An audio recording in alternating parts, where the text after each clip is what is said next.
We are live. Gonna wait for some more people to come in, of course. Lucas, what's going on? Mexican American. Love South Korea. How you doing?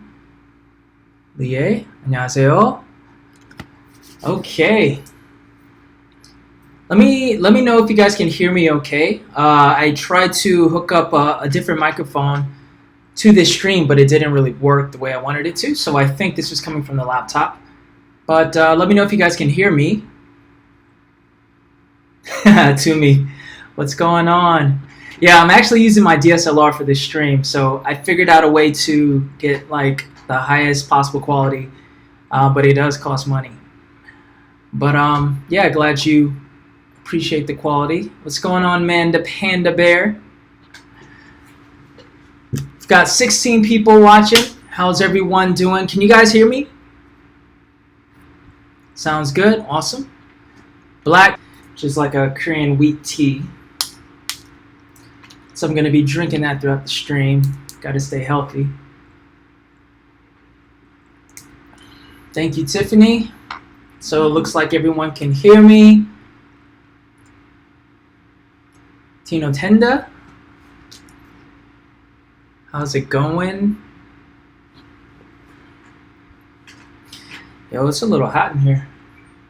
So we've got the typhoon coming. I heard in like a few hours.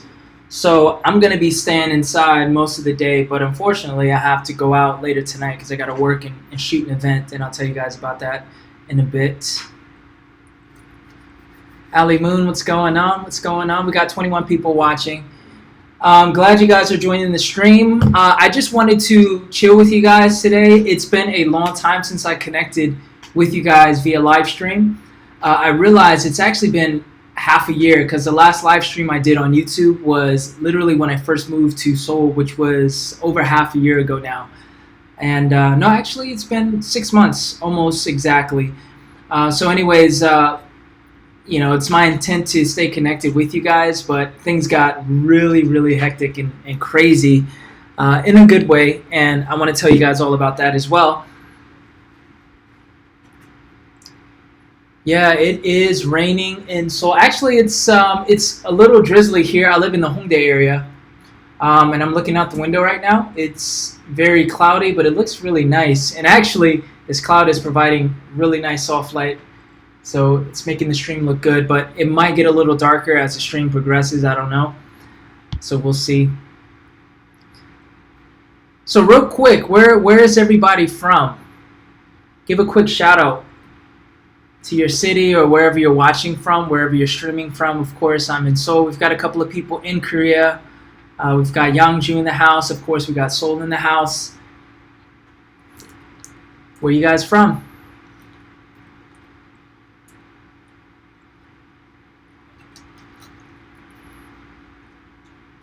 Favorite food at the moment? Let's see.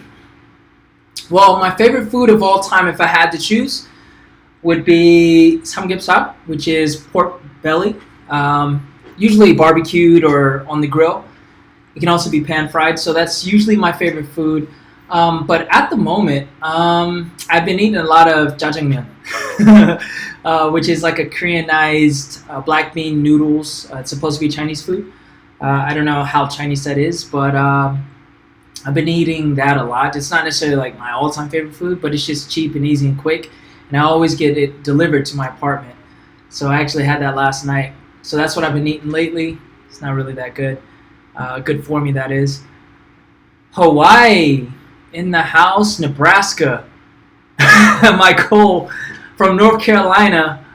You must be in two places at once. What's going on, man? So Michael, who is another fellow YouTuber, he is actually from the same area that I'm from. Well, he's not from there. He's from Georgia originally, but we lived in Fayetteville, North Carolina, or around there for years, and we didn't even know each other then, but we met each other here, so it was pretty cool. Monterey, California, in the house.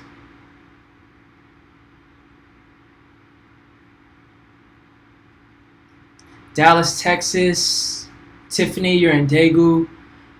I have to come out to Daegu. I haven't been to Daegu yet since I moved to Korea. I visited Daegu the first time I ever came to Korea, which was in 2012. I passed through Daegu, but that was the only time I've ever been there. I've got a couple of people that I know that are teaching out there, so I got to come through, Tiffany.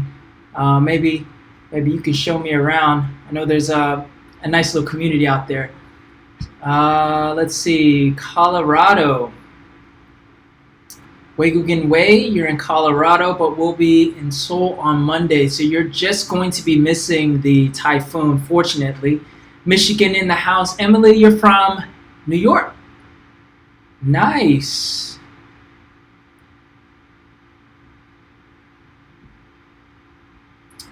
Yeah, Tiffany, orientation. That's, oh my gosh, a year and a half ago. Could you believe it? Florida, from NYC, Maryland, Washington State. Oh my gosh, we got people watching from everywhere. I don't know if you guys know this, those of you guys that are from New York City, I actually worked in New York City for 2 years. I worked in Midtown, and my office building was right next to Grand Central Station. In fact, the building was a Gray Bar building, which was attached to Grand Central, so I used to go there every day. So I miss New York City in many ways. I don't miss the prices and sometimes the craziness that happens, because like in New York, it's just so many people and it's just so hectic. And in a lot of ways, I love that, but a lot of things I don't miss. But it was definitely a fun experience. So I do want to go back to New York just to visit. Let's see, Brian, how is racism in South Korea? I definitely want to get into that. I'll answer that question. So I'm going to wait just a few minutes to dive into it, because that's like diving deep right there. Let's see. Oh, Mike, you're going to Busan. That's right. That's right. Joe Landry, I recognize you from your video. This is why I know that you're black and Korean, but if it was not for that, I would have thought you were a Filipino man. I get that sometimes, actually.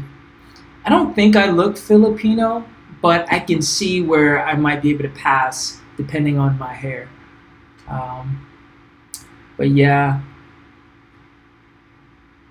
So, Mike, so you're heading there right now, man? You're heading like towards Ling Ling?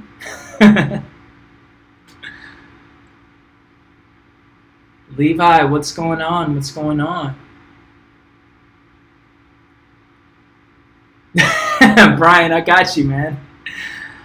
We're going to talk about racism in South Korea from my experience, and also just generally speaking from what I know and just from the experience of other people, because it's a hot topic, I think, for a lot of people, because I would say in recent years there's been a lot of attention coming to South Korea from outside of Korea because of especially K-pop, and also YouTubers are talking about it all the time, about racism. And so that's a topic that is near and dear to my heart, because I am half Korean and I'm half black, and it's something that I do want to discuss in detail. I'll touch on it in this stream, but I do plan on making future videos about it.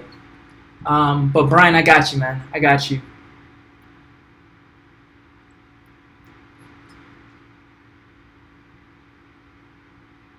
To me, let's see, what have you been up to since you have been away for so long? Yeah, let me tell you guys what I've been up to.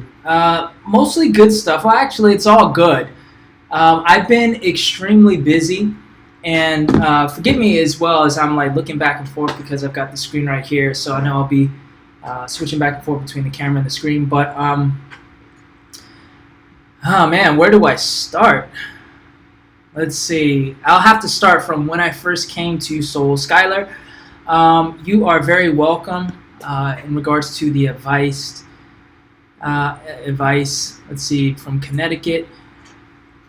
Yeah, I want to make more videos that can add value to you guys that are visiting, or you guys that are considering moving to Korea. So that is coming. The issue is time right now, but that is coming. So Skylar, I'm glad it helped. Check out Michael, though. I'm giving him some shout outs here because he's my boy, but also he's doing a lot of content right now about coming to Korea and about how to basically survive in Korea.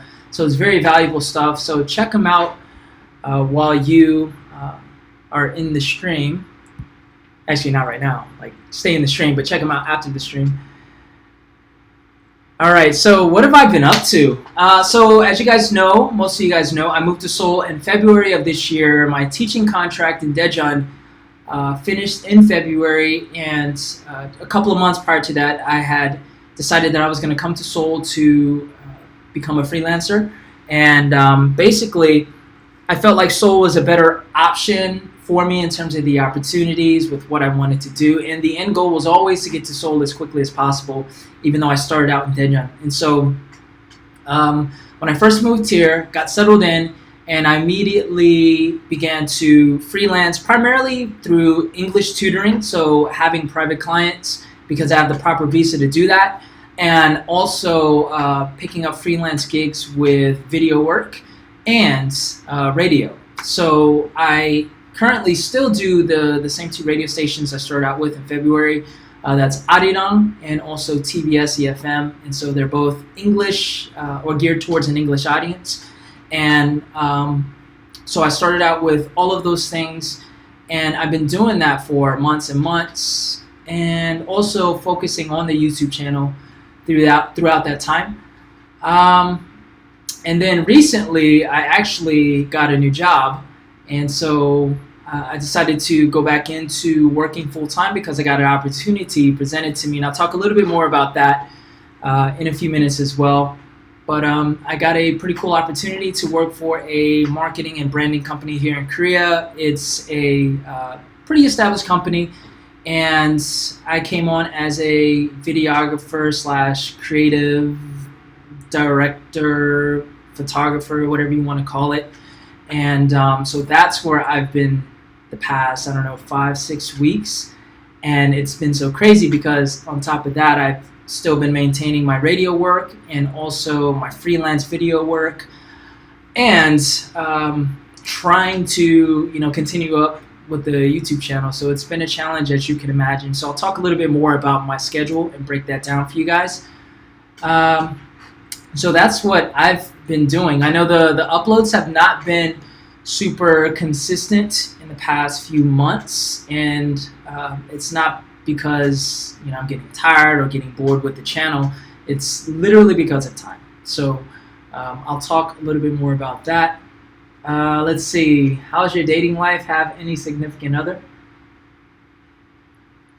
Let's see. Do I want to answer that?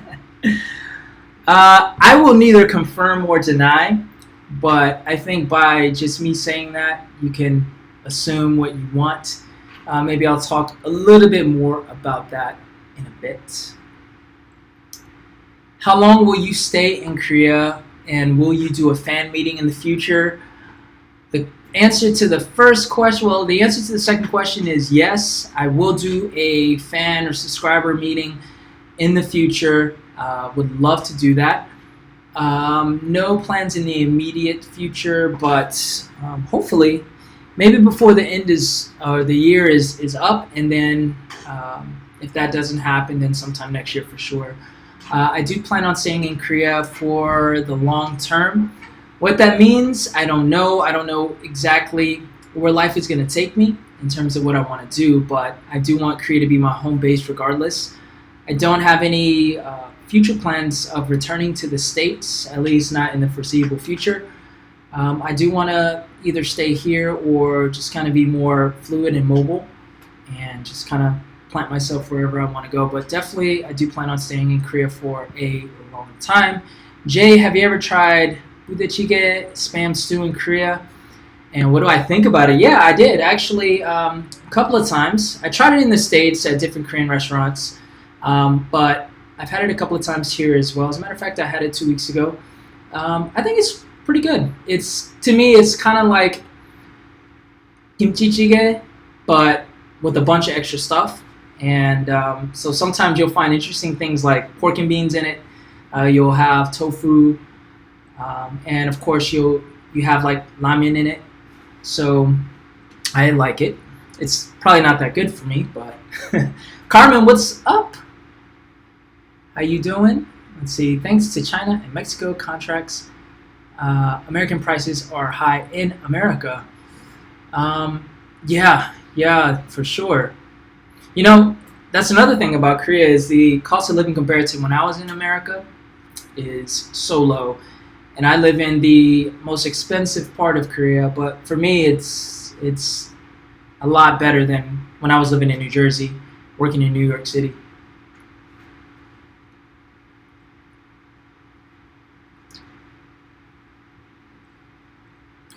To me, freelancing with the freelancing. How does that work with the tutoring visa? I don't know what visa you're referring to. Maybe you're talking about the teaching visa. Um, if you are talking about the teaching visa, um, then you are technically not allowed to tutor. You're not allowed to do any other outside work outside of just teaching. And I'm talking about the E2 visa specifically, which is what most EPIC teachers or Hagwon teachers come to Korea with, or that's what's sponsored by the schools and by the Hagwons. And if that is the case, if you have that sort of visa, then you are technically not allowed to tutor for money. But I know a lot of teachers do it anyway.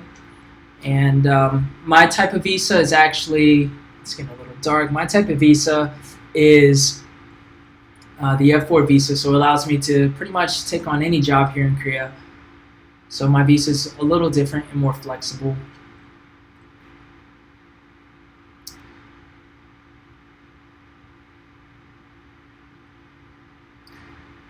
Let's see. Ali Moon, my summer vacant to Shanghai. So my first time ever in China. So they rushed to get me my visa approved and everything as soon as I got there. And me and my boss man, we went to China for 2 days. But it wasn't like a vacation or anything like that. It was purely a business trip. And it was pretty cool because I'd never been to China. But I didn't get a chance to explore, unfortunately. So I need to go somewhere interesting before the summer ends. I'm thinking about going camping pretty soon, so that would be pretty cool. Manda Panda Bear, visiting South Korea right now. Your family is concerned about safety, and you're considering teaching next year. Curious about my perspective. I'm assuming they're concerned about the whole North Korea thing. That would be the only thing that I can think of that your family would probably be concerned about. But I think South Korea is one of the safest places to be, in my opinion. And for those of you guys that are in the chat that live in Korea, feel free to agree or disagree or give your input as well, because I want you guys to also interact. But I think it's one of the safest places to be compared to at least where I grew up in America, in North Carolina, and especially in New Jersey, New York City. Most Koreans here are not concerned or even think about North Korea. I think, honestly, the Western world thinks about North Korea more than South Koreans do, or people living here. We just go about our day, and generally speaking, in the past, ever since North Korea and South Korea split, nothing major has ever broken out between the two Koreas that affected the safety of people living here in South Korea. And so, my opinion is your family doesn't really have anything to worry about, and it's definitely worth coming here. It's not a hostile situation at all, and I've heard a lot of females say as well that they feel considerably more safer here than in the States. And I say females because, a lot of times the females tend to be very concerned about their safety, rightfully so, because there's like crazy dudes out there. So that's my thought and opinion. For those of you guys that are living here, feel free to chime in as well.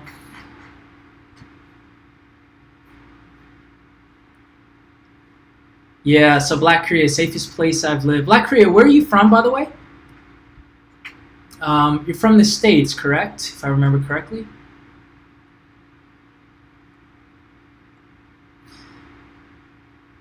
Black Korea, how do I handle soju? I handle it pretty well.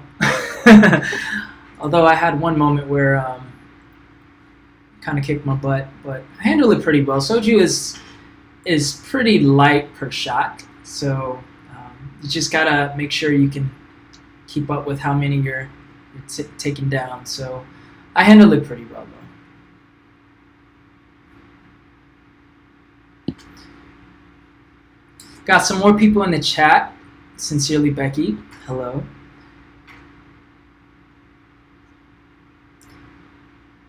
William says, Korea is very safe. I never feel scared going out alone. And here's another thing. I can speak for the cities especially. You know, in the States, in most urban areas or city areas, there is a concern about being out late at night in many parts of these different cities. But here, it could be 2 or 3 in the morning, and you can just be out and about strolling. Even though it's not always completely 100% safe, but you don't have to really worry about some of the violence issues that you have to worry about in the States. You definitely don't have to worry about guns here in Korea because nobody carries them. And there's never a situation that I've experienced here. So yeah, let's see. Tutoring freelance. How did I do it? So I got my F4 visa, again, which allows me to do it legally here. And then I basically, as far as tutoring, I went through different avenues. I went through certain services that hooks up English tutors with Korean students or companies. I also got students on my own through various contacts and just marketing, like through my Instagram. I think I got maybe 1 student, or a lead, I should say. And so that's how I actually got some of my clients. But some of them actually came through some good friends. And so they recommended me to a certain student.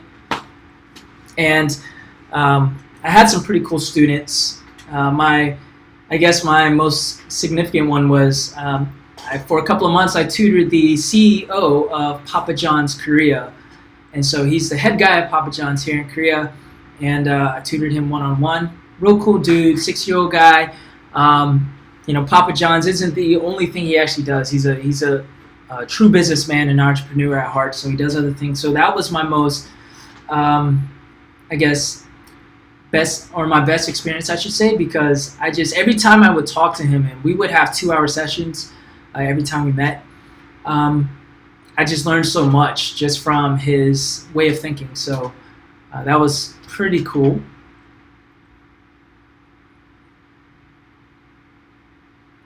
What's going on, Simply Deep? 1985. Okay, let's see. How's your day going? It's pretty good. I just worked out today, and that's about it.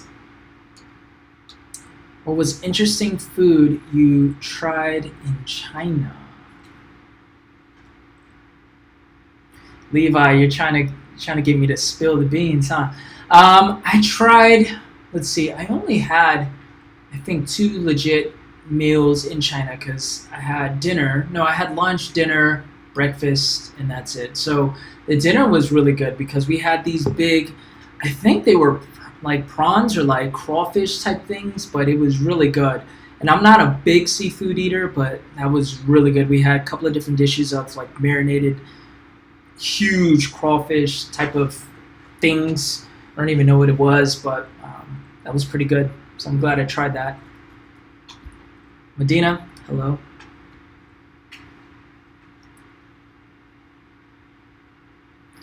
Yeah, Black Korea, I agree. More propaganda, for sure. When it comes to the whole North Korea situation. Black Korea, that's right, North Carolina. I thought so. I didn't want to say it, but I thought so. Let's see. Kim Dia, fellow Blasian, what is going on? Blasians must unite.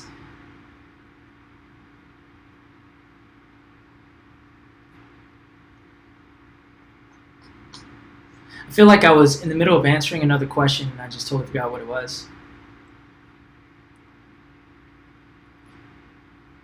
Let's see, I have a son and daughter that is Jamaican and Korean. Hubby is Jamaican American and I'm Korean, born in Busan, came to the States at 5 years old. So you have some Blasian babies. That's pretty cool. I wonder if they look similar to me. You know, I noticed that a lot of us Blasians, we tend to look alike or very similar. But nevertheless, I'm sure they're absolutely beautiful. Bree B, hello. Is that ni hao in Chinese?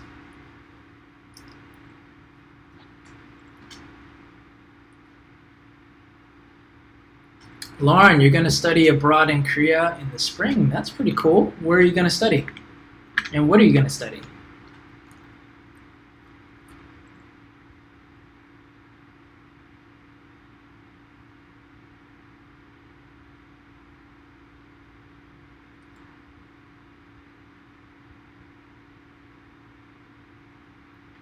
Becky, 여자친구 있어요? I'm not going to answer that. I will neither confirm or deny. Let's see. F4 visa for freelancing or due to the fact that you are half Korean? It's because I'm half Korean. So F4 visas are for basically if you have Korean blood. So if you have a Korean parent, and I believe it extends to even grandparents, if at least one of your grandparents are Korean, but I know for sure at least one parent is Korean. And in my case, it would have to be that my mom renounced her Korean citizenship, which she did in the 90s, and she's an American citizen. So I was able to get it. They have to look up your family history, and they have to be able to confirm that you are, I guess, related to the Korean in question. But that's how I got my F4 visa. And again, it allows me to do pretty much anything here.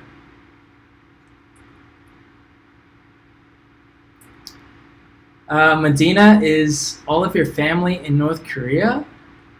Is that a real question? No. All my family's in the States.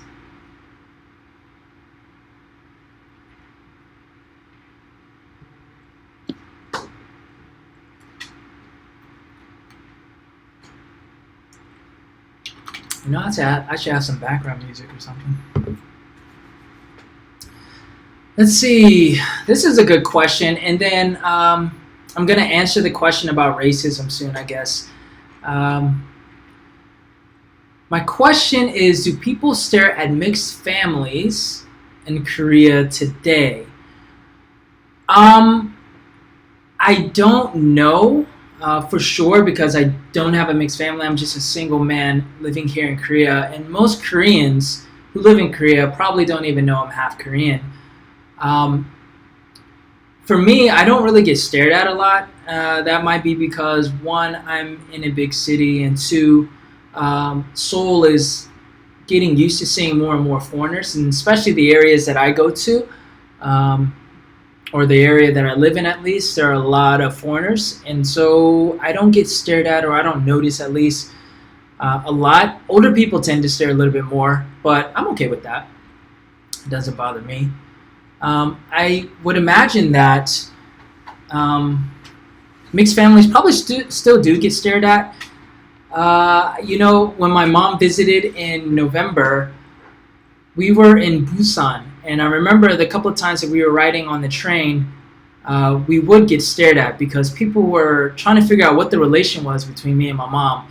And so I think families probably still do get stared at. I don't know if the staring is always in judgment or just in curiosity, or they just find it interesting. It's probably a mix of all of those depending on the person, but I don't think mixed families get stared at like all the time. That would be my guess. And as you guys can see, it is getting darker here because I think Ling Ling is heading over here. So let me just bump up my ISO just a bit.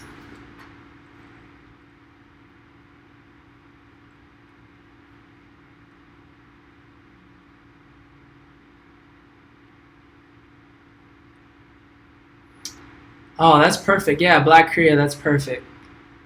Because she does have a mixed family here, so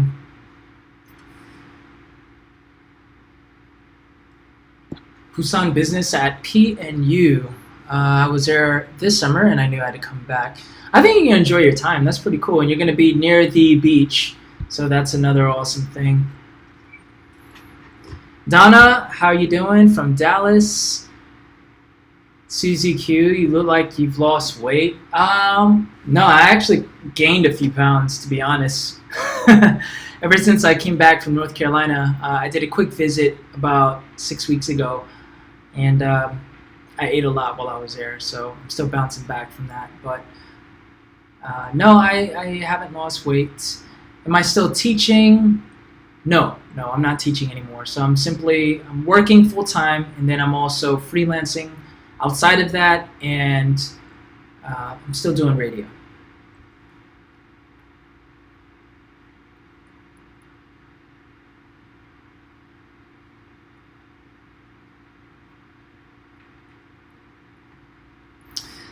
Let's see, Becky. So I guess you were in Jeju, huh? So Ling Ling, yeah, has already. I guess Ling Ling is still in Jeju or just left Jeju, but yeah, I heard they got some really crazy winds out there.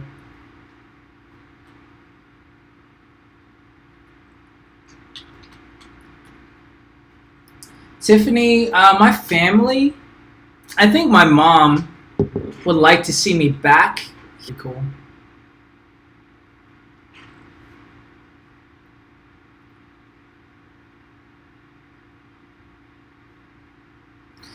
Let's see, Dia. So let me ask you a question about the F4 real quick. Um, yeah, you can definitely qualify for the F4. It can be a complicated process, and there's not a ton of information or clear information out there on the internet. So what happened with me is I came over to Korea with the E2 visa. So I came over with the teaching visa because that was the easiest to get. And then as soon as I got here, I went to the local offices in Daejeon, which is where I was staying. And within 2 hours, I was able to get my F4 visa because they were able to look up all the documents and my mom's information. And that was that. And so it was pretty easy once I got here. But I will say this, I was in the States, and I was actually trying to get the F4 right before I came over to Korea to teach. And I had the hardest time. I actually wasted a lot of money doing that because I actually flew me and my mom out to the Korean consulate in Georgia based off of information that they gave me on the phone, only to find out that I wasn't able to get it there. And so it was a long, complicated situation. But as long as you have all the paperwork, you should be able to get it at your local Korean consulate outside of Korea. But getting it in Korea was definitely easy for me and pretty cheap, just a couple of bucks, really. Yeah, so I would recommend trying to get the F4 visa if you can before you come over. But if you come over and you know you want to teach at a Hagwon, you can simply just switch over your visa as soon as you get here.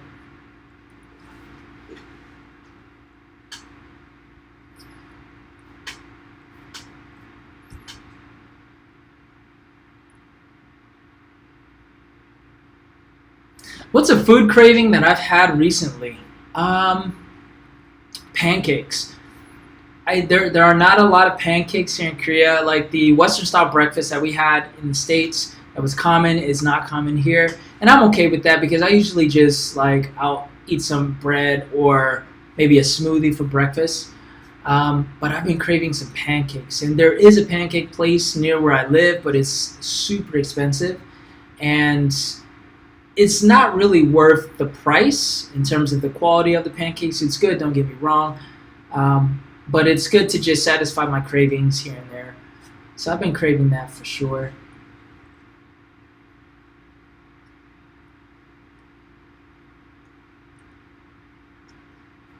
Yeah, so as far as radio, you could actually go to the website of the two stations. So the first station is TBS EFM, which is my Monday show. So I do that show Monday mornings before I actually go into the office work.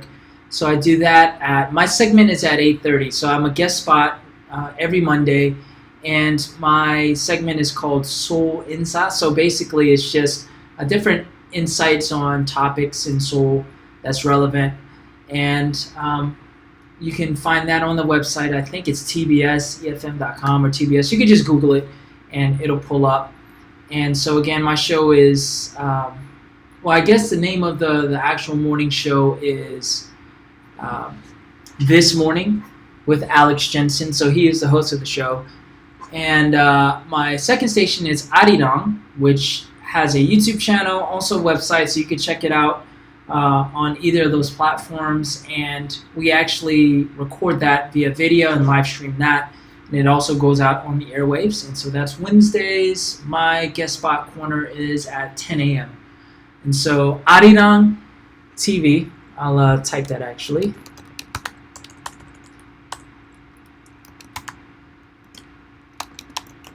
Or Arirang Radio rather. And so you can look that up.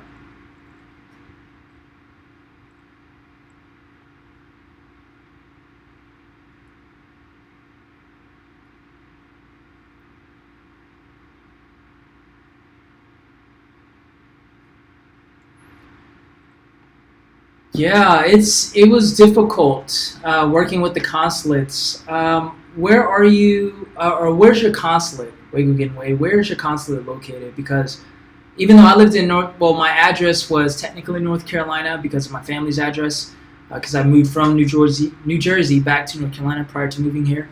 My closest consulate was 5-6 hours away, Atlanta, Georgia. So where's your consulate?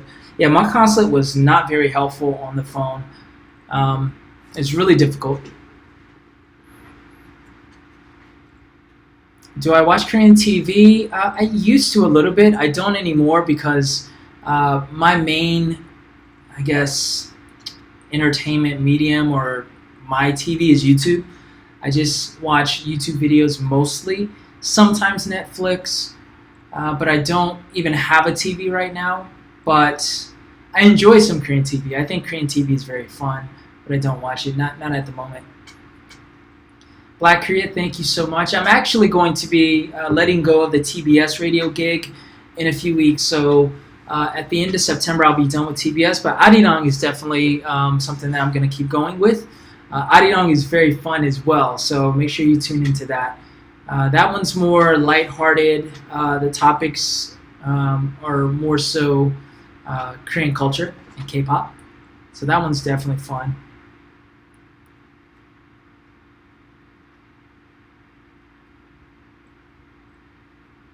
Let's talk a little bit about racism in Korea. And I'll try not to take up the whole stream talking about this. I thought you were in a band. No, I'm not in a band. I do produce music. I haven't been active, but I used to be in a band actually for many years. So inactive in music at the moment. But let's talk racism in Korea because this is a very important topic, and it's something that obviously a lot of foreigners who are interested in coming to Korea, or a lot of foreigners who live in Korea, is something that they are very concerned about because it concerns them as foreigners. Now, my take overall is this, and I want you to hear me out, and you guys in the comment section, please chime in as well. And give your insight and input. Are there racist Koreans in Korea? Absolutely, just as much as there are racist people everywhere in America. There's obviously clearly a lot of racism that still prevails. A lot of it has been swept under the rug for decades, and you can see that it's really coming out in the last couple of years. Yeah, there are racist Koreans, but there are also a lot of Koreans who are just curious and ignorant. And I use that word ignorant lightly and respectfully because I'm ignorant about a lot of cultures myself. I don't know too much about many other cultures, therefore I'm ignorant. I have my prejudices or my assumptions about certain people, and I don't intentionally have those, but I do. Because I'm ignorant. I'm not well educated in, I guess, those cultures, not yet.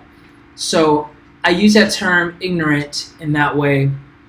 There are a lot of Koreans that are ignorant about other cultures, and I think there are reasons for that. I think a lot of you guys have heard me say Korea has historically been a hermit country. In other words, they've been a country that's been closed off and just kind of to themselves. Korea, as a culture, has been has carried the personality of we're going to mind our own business and do us, and they've done that for many, many years. And not to get too deep into history with the Japanese occupation, but let's just take it from after the Korean War. At this point, they were more exposed to other cultures, and Korea has been used to other countries over the centuries invading and coming in, but they've never really gone out. They just, again, minded their own business. So with that history and that kind of in their cultural blood, they've only really known their culture mostly, right? With influence from China, with influence, especially in recent decades, from Japan as well. So they've had this sort of, I guess, mentality of just being amongst themselves, right? Just being used to that, just seeing people that look like them and that talk like them, ate the same foods and enjoyed the same things. And it wasn't until really in the past few decades that Korea has really began to become more westernized and been more exposed to Western culture. So I said all that to say, from a macro perspective, when you look at the nation of Korea and the culture of Korea, you can have more empathy on why Koreans are, even to this day, still a little bit more ignorant on certain things when it comes to different cultures. And, there are a lot of Koreans today, and we're talking like young, Brian, finally, yeah. We're talking a lot of young people who even think this way. Like, they're still surprised that I guess America is literally a melting pot of different cultures. As a matter of fact, the minority is taking over, I guess, in number, the majority. And what I mean by the majority is like white people, right? Caucasians. But I think a lot of Koreans still have in their minds that when they think of America, when they think of the United States, they think mostly white people. They think that is the majority. They think that's just the picture that they have in their minds. And that's just not the case, because America is not a white country. And when I say that, I mean they're not just full of white people mostly, right? They're just people from all over. And I think a lot of Koreans still kind of have that misconception about America.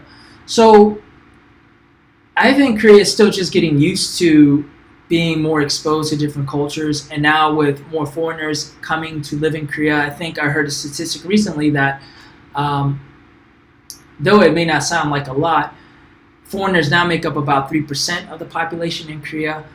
Now, a percentage of that, big percentage of that, are other Asians, but nevertheless, that's pretty big from a country that used to have less than 1% of foreigners. So that kind of gives you more perspective on, I guess, their mindset. Now, that's not to say that there are just hateful Koreans. There aren't hateful Koreans or anything like that.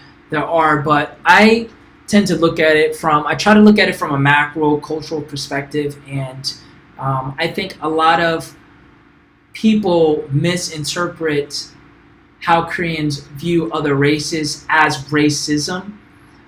Sometimes it's just pure ignorance. Now, there are other situations where it is racism. A Korean might look at somebody who is black or darker skin and treat them differently and treat them unkindly. But I have personally never experienced that in my year and a half of living here. And I lived in Daejeon, which is a smaller city, and then in Seoul. I've never experienced that. I've experienced people staring here and there, but again, I don't notice it. And I think it's just human nature to stare when something or someone stands out. I'll give you an example. When I was living in New Jersey, I was living in K-Town, and this was a small little town in New Jersey called Palisades Park, which was mostly made up of Koreans. And I've gotten used to living there, which I ended up living there for 5 years. And even me, as a black and Korean, someone with darker skin, someone who doesn't fit in with the look of the average Korean, even me, I've gotten so used to seeing Koreans and living around Koreans, and I even worked with Koreans for, I guess, a portion of my time there outside of the time of working in New York City. Even me, whenever I would see somebody who was like black walking down the street in Palisades Park, Like I had to do a double take, and I wouldn't stare, but I just kind of look at them and like, oh wow, there's someone else who's not Korean walking down the street. So even me, I didn't mean any harm by that. That doesn't mean I'm racist, doesn't mean I'm ignorant. It was just pretty cool to see for me. So I think a lot of people misinterpret stares as someone who's discriminating against them or a prejudice, but I don't think that's the case all the time. Let me get into the comments real quick, and we'll talk a little bit about that some more. Black Korea, yeah, that's true. They've been a one-race country for years. It's not like America, where America has never been technically a one. Well, it started out, I guess, as we can get a little deep here, but generally speaking, it started out mostly with the Caucasian race after Caucasians came in. But once there was a lot of immigration and migration that started happening, America was not a one-race country anymore, and represented many different ethnic groups and many different cultures. So Korea has always been a one-race country, and it's pretty unique because a lot of countries, most countries, are not, I guess, one ethnic group, I guess you could say.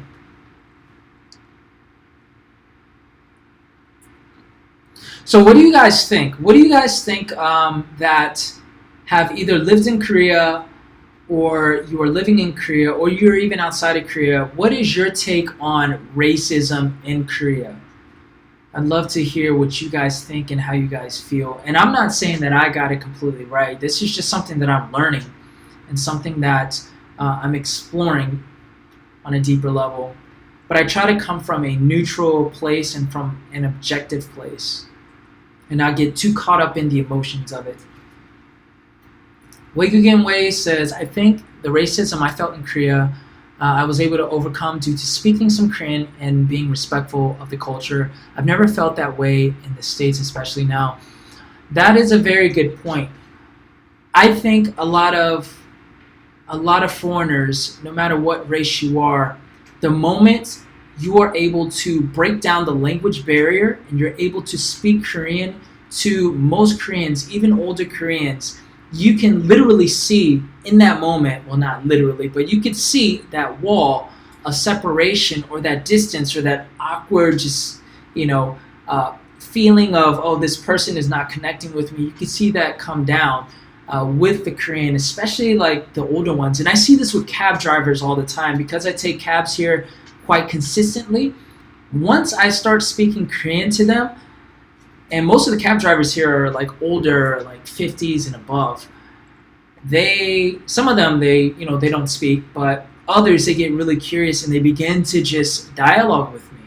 Most of the time, I don't want to, speak to the cab driver. I just want to chill and just enjoy my ride, be on my phone. But they'll speak to me, and that's because once they realize they can communicate, there's something that happens. And I think a lot of foreigners, just being honest, they have never experienced that because they haven't gotten to the point where they can have dialogue or conversations in Korean. And that's no slam to them. But there is something special that happens, I think, when you speak Korean. And that is a universal thing, right? When you think about connecting with cultures and people that are different than you, as long as you can find some commonality, there's something that happens there. So that's my experience, and I think the language thing is big.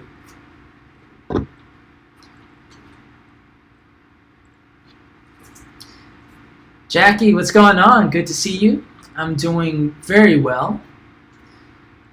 People stare all the time in Spain. I'm assuming that you are an expat in Spain? Bree, yeah, I try to present a well-rounded truth. So I'll do my best to always present information in a way that I feel like is honest and accurate. I'm currently learning Chinese, and I'll get stared at once I start speaking. You see the change in their faces. Learning some Korean too. Yeah, for sure. Black Korea. Oh, this is cool. Or something to talk about too. They dig black culture though, which is very true. They don't care for the stigma. Yep. If you think about a lot of the cultures, they look at dark skin as negative. It's just Let's see, WS thinking. What is WS? I probably should know this. WS thinking. Yeah, a lot of Korea loves black culture, and not gonna lie, there is some appropriation going on with black culture. They love to benefit off of black culture, but many of them don't take the time to really understand what they're benefiting off of. And you see this in music, especially. I think that's the biggest appropriation. Not everyone appropriates. I think some people appreciate, but I think most, it's some level of appropriation going on. It is what it is. Is it cool? No. But that's something that hopefully, as I stay here longer, that's something that I can make a positive impact on and educate some of these Koreans here on black culture and what they're actually doing. Because I look at a lot of things that like some of these rappers do and the way they act, and it's just cringy, and so it's pretty annoying.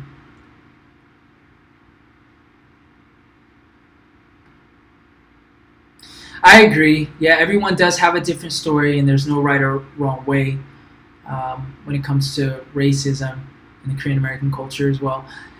Yeah, I agree, and my perspective is my perspective, but I totally respect how other people feel and interpret as well. Um, I think the biggest thing is the dialogue and having the conversation. Jackie, oh my goodness. So you got hit by the hurricane, huh? Um, my family is actually okay. They said that I think they're okay. It wasn't as bad over where they live. Oh, of course, white supremacy, black Korea. Sorry, I should have known that. Um, yeah, absolutely. That's still a thing, and that's still a thing in this, I guess, systematic Korean cultural mindset is uh, the elevation of I guess the white race in their minds. It's there, it exists, and I'm not gonna lie, it's pretty darn annoying, and it's obviously wrong and stupid, but it's something that a lot of Koreans still have in their mind that the white race, and they'll probably never admit it, at least flat out, because a lot of it's subconscious to them, but the white people will get better opportunities. White people they want white people for more of the entertainment roles, and I think more recently they're getting more comfortable and open to having other races, and we're seeing more black representation in Korean media and culture. But even still, the way that they want to portray black people is how you see a lot of people or a lot of black people even portrayed in black or in media in the States, which is not as accurate as well. So yeah, that is a thing, unfortunately. Brian, I disagree with you. White supremacy, I do believe it exists, but that's not something I really want to get into in this stream. And let's see, I'm like an hour from the OBX, and they were slams, but we're okay. Glad you guys are okay. Um, yeah, Bethany, I have visited Japan. I lived in Tokyo. I visited Tokyo for a few days last year. And when it comes to the availability of English, I didn't interact with a lot of Japanese people. That'd be cool. In Korea, it exists, but it can also be misinterpreted a lot of times. And another thing that I do want to say about racism in Korea is most of the racism here, and I'm talking true racism or hatred towards maybe other cultures outside of either the Asian race or even just the Korean race, because a lot of Koreans are racist towards other Asian races. Even though there is that racism in some Korean people here, most of the time, to my knowledge, it doesn't ever result in actual violence. It doesn't result in a hate crime that becomes physical. Whereas in the States, you're seeing this all the time. You're seeing, let's not even talk about the mass shootings that have been just kind of rising up in the past few years, and even in the past few months in the States, which most of those stem from hatred. But you don't see that here, to my knowledge. I've never heard any stories about that. So anyways, yeah, I mean that's my experience for the topic of racism. We could talk more about it, but let's get some more questions in. If you guys have some other questions about Korea or about me, or if you guys want to keep talking about this is cool too.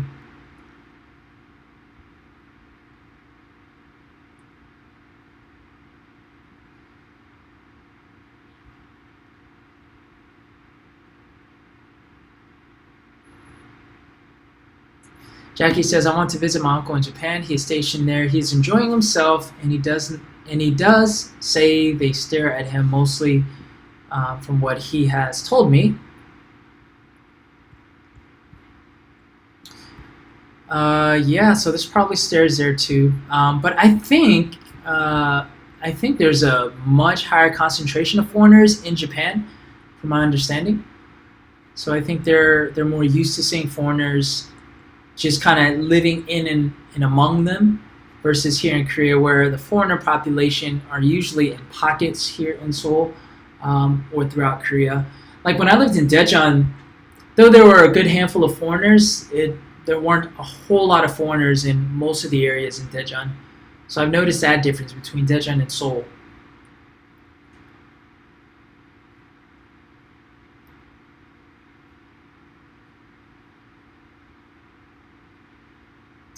Let's see. What are your thoughts on applying to Epic solo versus with a recruiter? Pros and cons. Also, your thoughts on Epic experience in general. For me, that's well. Let me answer your first question.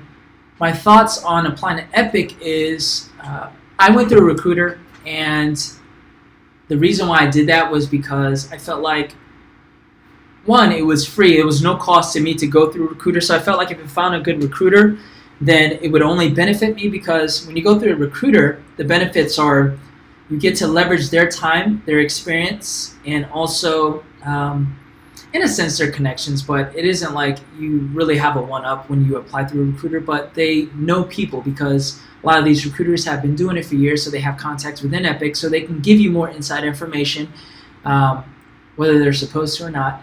And you get to save a lot of your time and energy, and you get to ask them questions about the Epic program and about the process, whereas if you apply by yourself, you're mostly left with the information on the website and online that you could find, and also I believe you have like one contact person in the Epic office that helps you with the application process in a sense, but not like a recruiter would.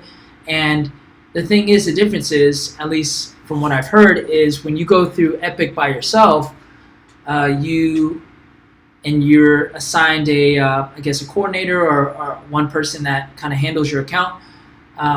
They have to deal with tens and maybe even over 100 different people. I don't know. And so if you send them an email, you may not get a super fast response, versus my recruiter was responsive. So usually within a few hours, he would respond either through Facebook Messenger or through email, but definitely no more than a day would I get a response. And so for me, I just gave all of my information and my documents to the recruiter. They sent it off to Epic. They handled everything, and it was good for me. I was all about saving time, and I'm still all about saving time and leveraging the expertise of other people. So I personally think both ways are fine, but it depends on what you want. If you want to be totally independent and you have the time and you just want to make sure that everything is done correctly and you want to have that peace of mind, you can apply yourself. But I definitely recommend going through a recruiter, because you have nothing to lose if you find a good recruiter. Let's see. My Epic experience in general was pretty good. I was the lucky person who got chosen to be placed outside of a public school, I'm still in the public school system, but I worked at an English camp.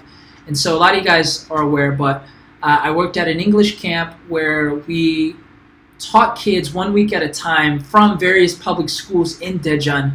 And these camps were like pretty intense. It was just like an all-intensive English camp every week.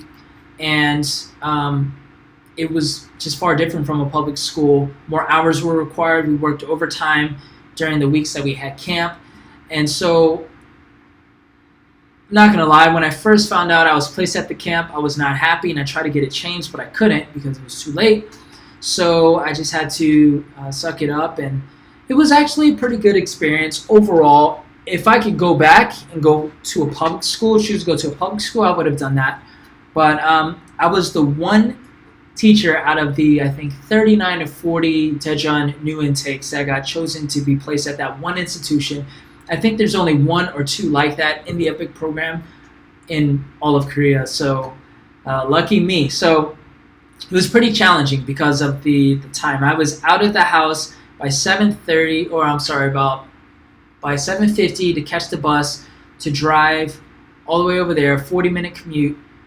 And I didn't get home until 7, usually every day, or 10 o'clock, depending on like my overtime schedule. So it was pretty challenging because I wanted to also focus on YouTube at the time.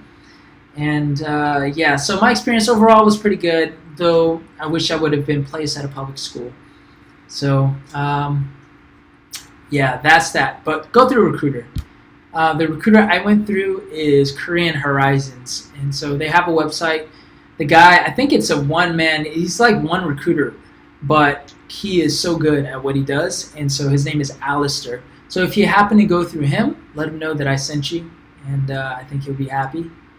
My favorite K-pop band, I don't have a favorite K-pop band at the moment. For many years, years ago, it was Girls' Generation. But I don't really listen to K-pop bands anymore.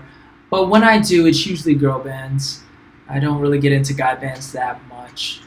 So, Sweet Sensation, good to see you as well. Thanks for joining.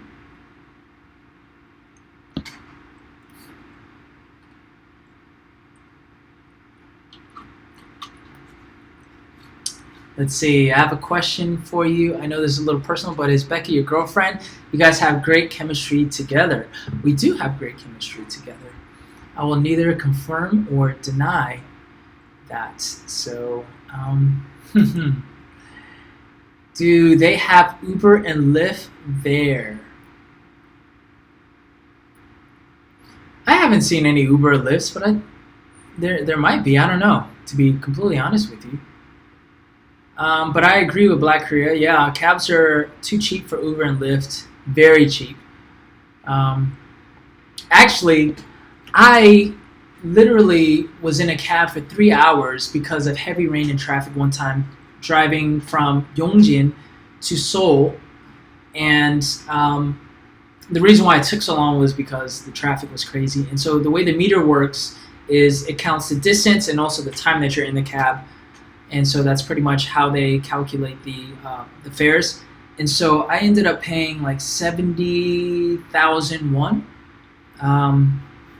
And so that is equivalent to like maybe $60 for 3 hours in a cab. So that's pretty cheap. And that's about an hour, distance-wise, an hour on a normal traffic day away.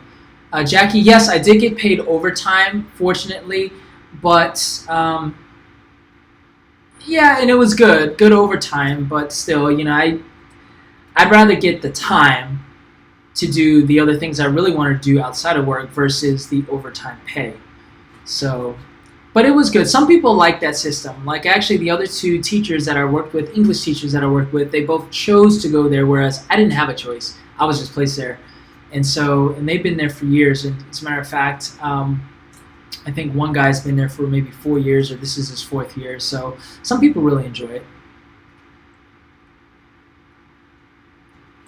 Any pros and cons with entering the fall versus spring? I was thinking of applying for the fall intake to make sure I can get all my documentation prepared.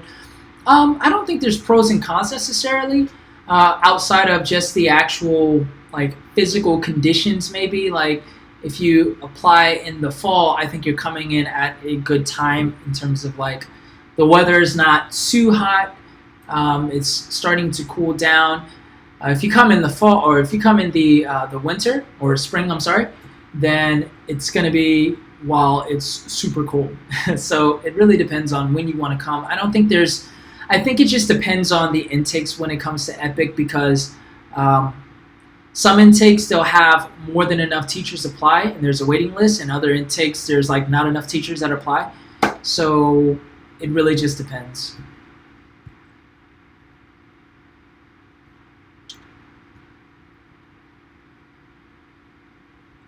Yeah, Tumi, Korean Horizons, check them out. Um, Lucas, you got it. Black is beautiful. Hello, hello. I was going to type it out. Ooh la la. I love the hairstyle. You look awesome. Thank you. Yeah, the man bun. I don't miss the man bun. The man bun just kind of happened. Um, I don't know, but I don't miss it at all. I kind of like how my hair is now. My mom is good, by the way. She is busy watching the grandkids. So many of you guys have seen my nephew and niece, and so they're cutest little things, and so she's totally got her hands full with that.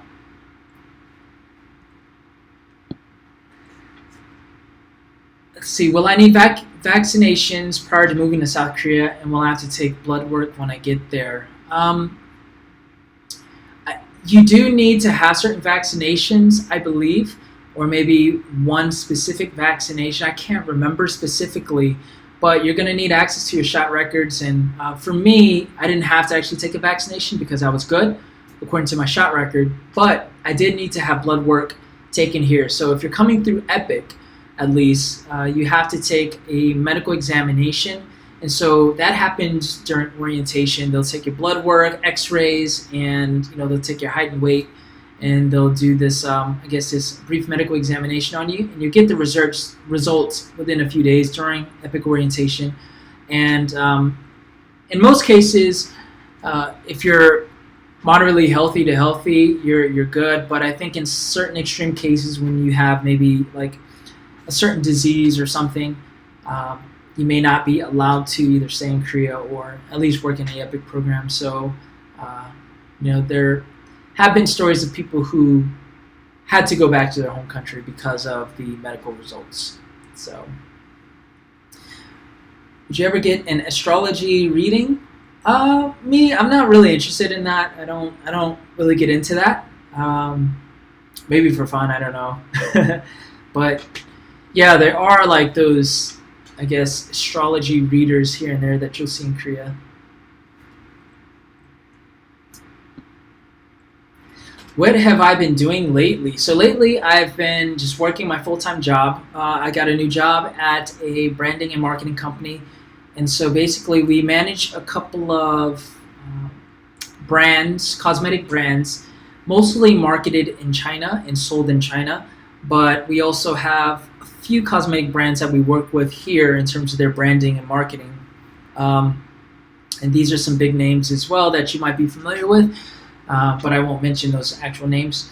And so I came on as a videographer and photographer full-time. And the reason why I decided to take this position versus freelancing is because I felt like this would be a very good opportunity for me to grow and to expand in my photography and my filmmaking, and also get into like actually doing commercials.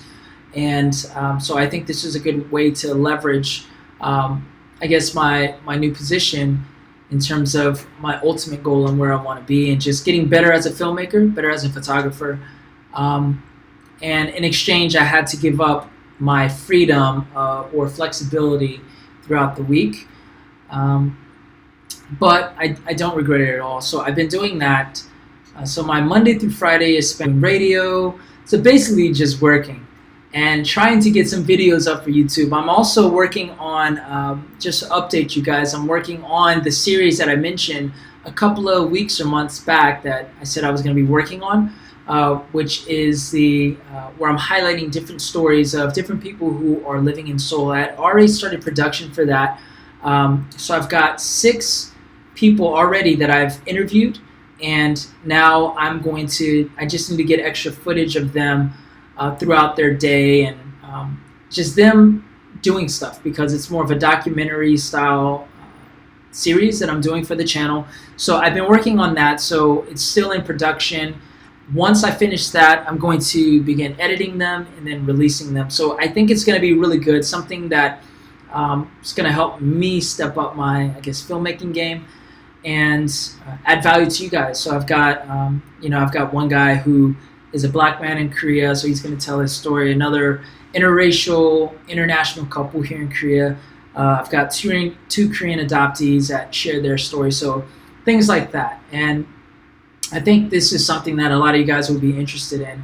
So I've been working on that. So it's not like I've been just inactive with working on the channel. It's been a struggle for me, because I can easily just like go out and about and just film something, like something vloggy, and throw it together. But I don't want to do that. I want to present quality information, quality videos. The only thing is, like, I've noticed, like, lately in the last few months that the channel growth has slowed down, and I think a lot of that is because my uploads have slowed down. So I think YouTube is, I don't know, punishing me or something. Not sure, but it doesn't deter me from doing what I want to do with this channel. I'm still going to move forward and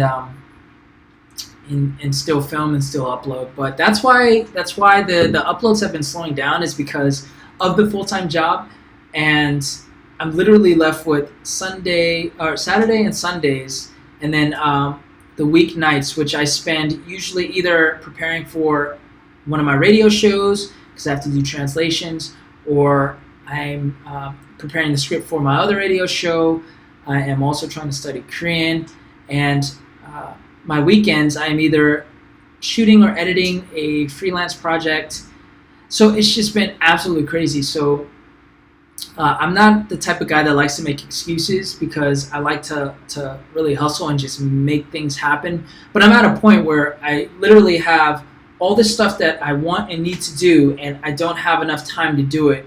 The only way that I could do it is if I don't sleep at all, which obviously isn't practical.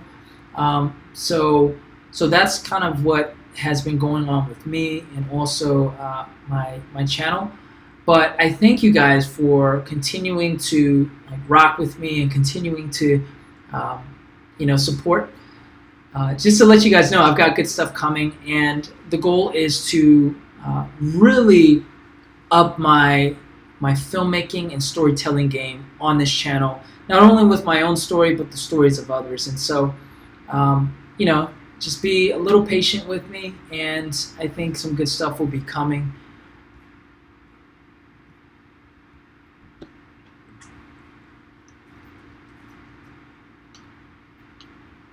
B, how would healthcare work for someone coming to the country? What's available if you get sick?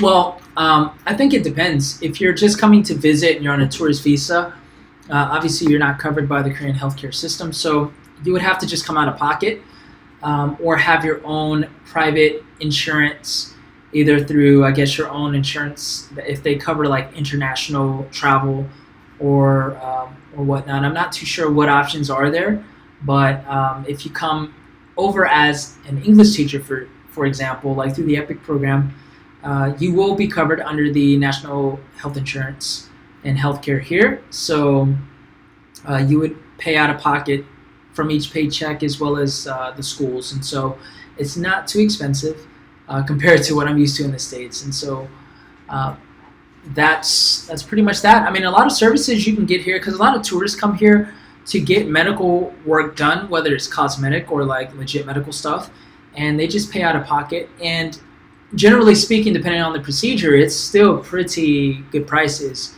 So that is an option for you. I don't have any travel plans coming up, but I would like to visit different countries here on this side of the world, and mostly like other Asian countries, China. I want to actually spend time visiting China instead of just going there for business. But also like Thailand, Vietnam, I want to go there. I don't have any immediate plans. Actually, we have Chuseok, which is like the Korean harvest Thanksgiving holiday, coming up next week. And so we have Thursday, Friday, Saturday, Sunday off. And this would have been a perfect time for me to travel. And I originally wanted to go somewhere during this time, but I actually decided to get LASIK surgery during that time so I can recover without taking vacation time. So that's what I'll be doing next week. So I'm actually getting that procedure done on Wednesday. So I'm a little nervous because this is my vision.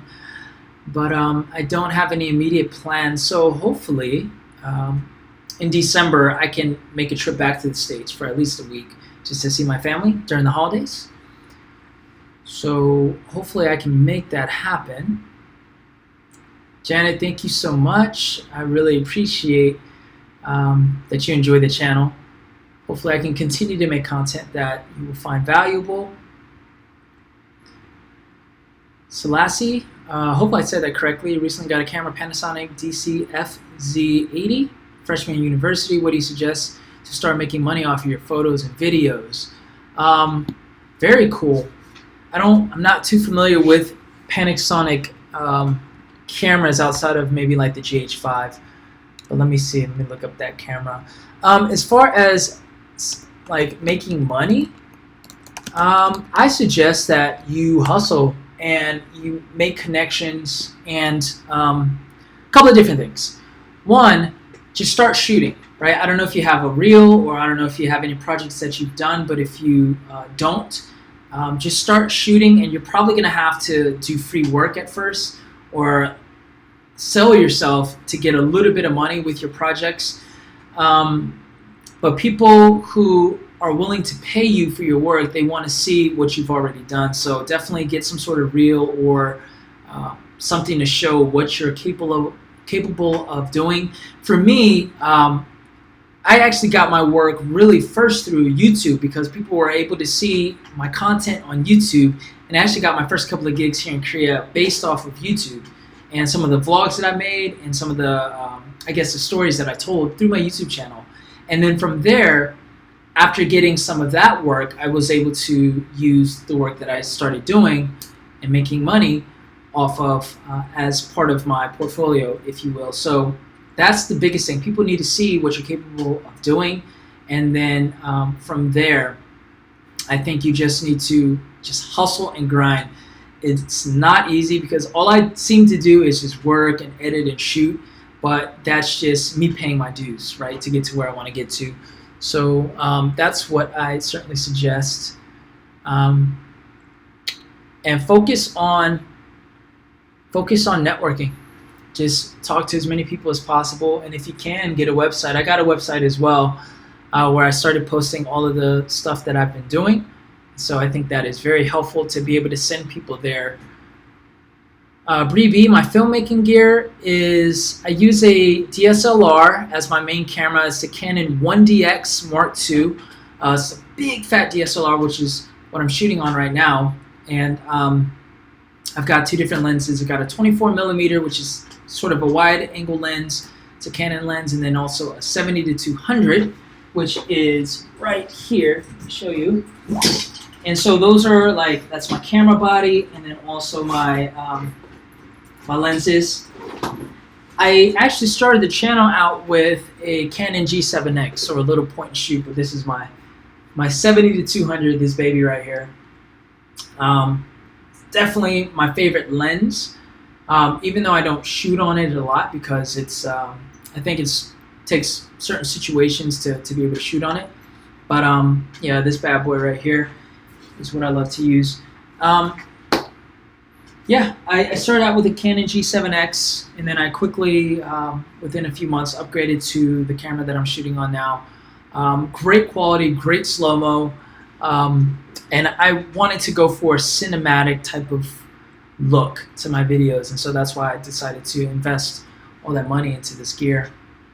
So that's my main gear, but there are times where I will rent gear as well, so I rented a cinema camera for the first time, a Canon C200, just a couple of weeks ago, and that was pretty cool to use.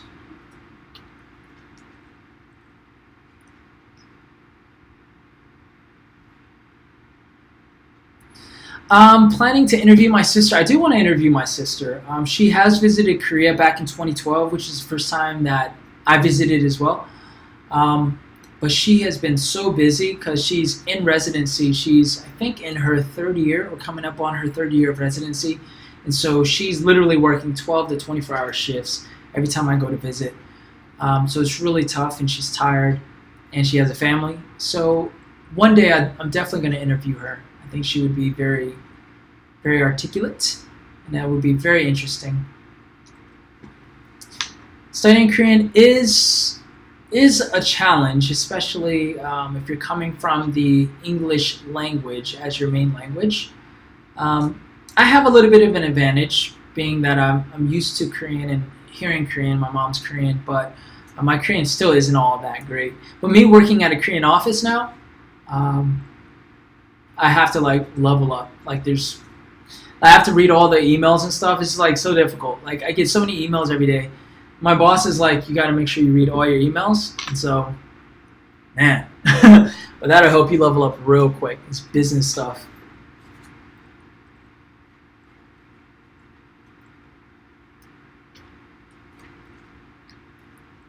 Editing is also the hardest thing about YouTube. Yeah, it's pretty challenging. Editing is not easy. Most people don't know that. They see the finished product and they think you could just throw something together, but it takes a lot of work.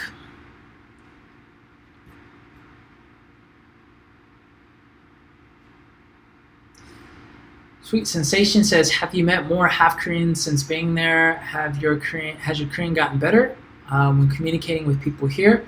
Yeah, I've met a lot of half Koreans here actually.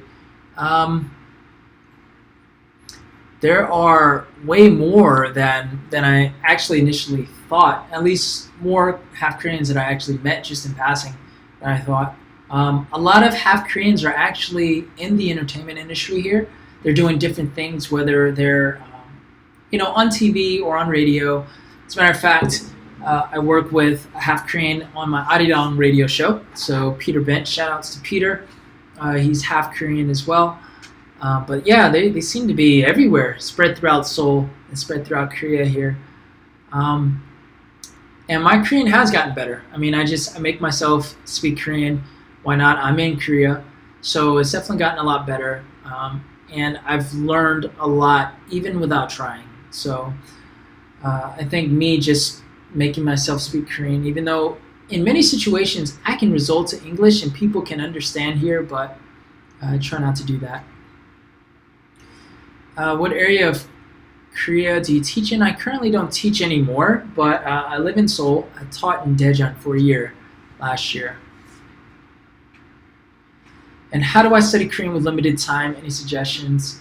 I don't study as much as I want to, especially recently. Like in Daejeon, I was able to study a little bit more. As busy as I still was able to find more time. Like now, it's so difficult. So what I do is I'll just study like here and there on my phone. I have everything on my iPad. My iPad goes everywhere with me. And so I have like different Korean books on my iPad. And I also have all the notes that I take from studying Korean on my iPad.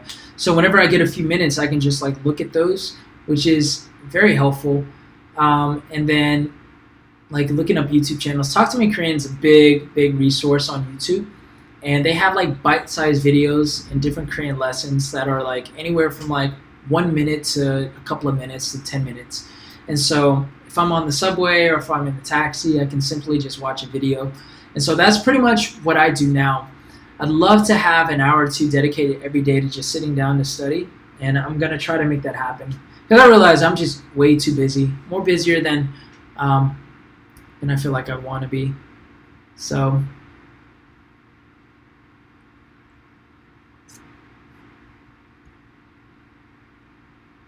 BNL, I had LASIK and it's worth it. Happy recovery. Thank you. LASIK surgery, do you have astigmatism?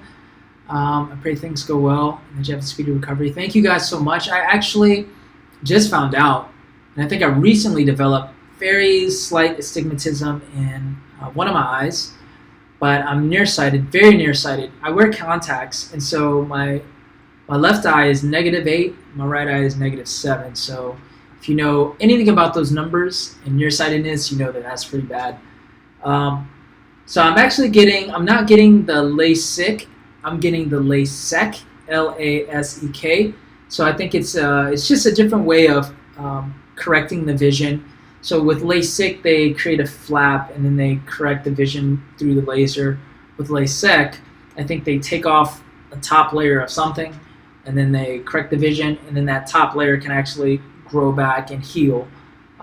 So it's just, LASIK is actually very speedy in terms of recovery time. LASIK takes about a month or so for your vision to completely get to, I guess, 100% or near 100%. So the recovery process, from what I hear and from what they're telling me, is a little bit more painful. So I think next week will probably be a little challenge. They say like day 2 or day 3 is where it starts to really hurt your eyes. So the surgery itself doesn't hurt.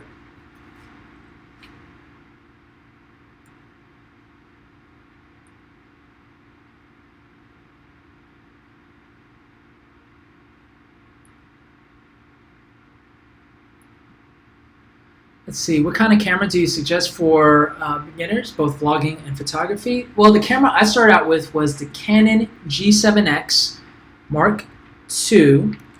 Let me type that. But they have a new version out, which is the Mark III. So I'll just go ahead and put Mark III. So look that one up. I like it because I like Canon cameras. I like their autofocus. I use that on a good percentage of my videos. And I think that's a great camera for beginners because you don't have to worry about changing lenses. And it has a flip out screen. It has different functions. The colors are good. So I definitely suggest that. And you can actually, on the new version, you can actually plug in a little microphone to the camera as well. So that would be my suggestion.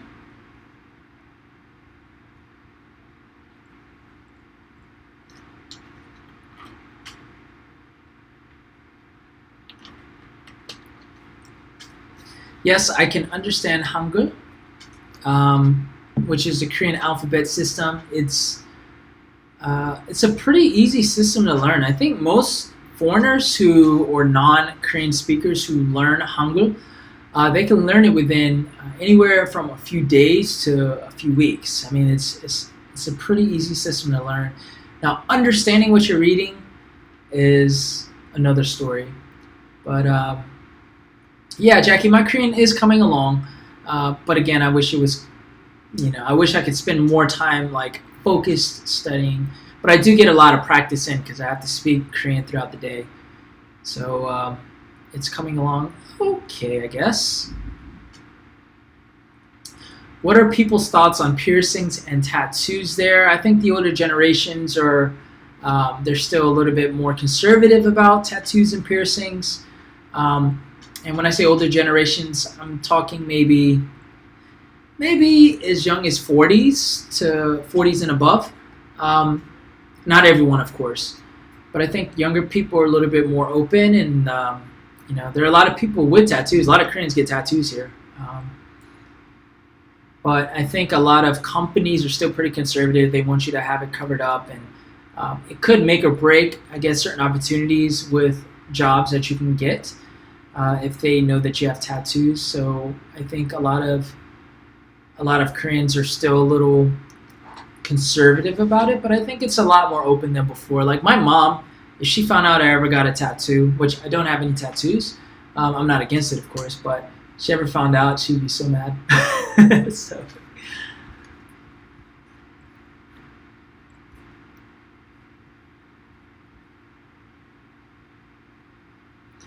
Let's see, just catching up on the chat here.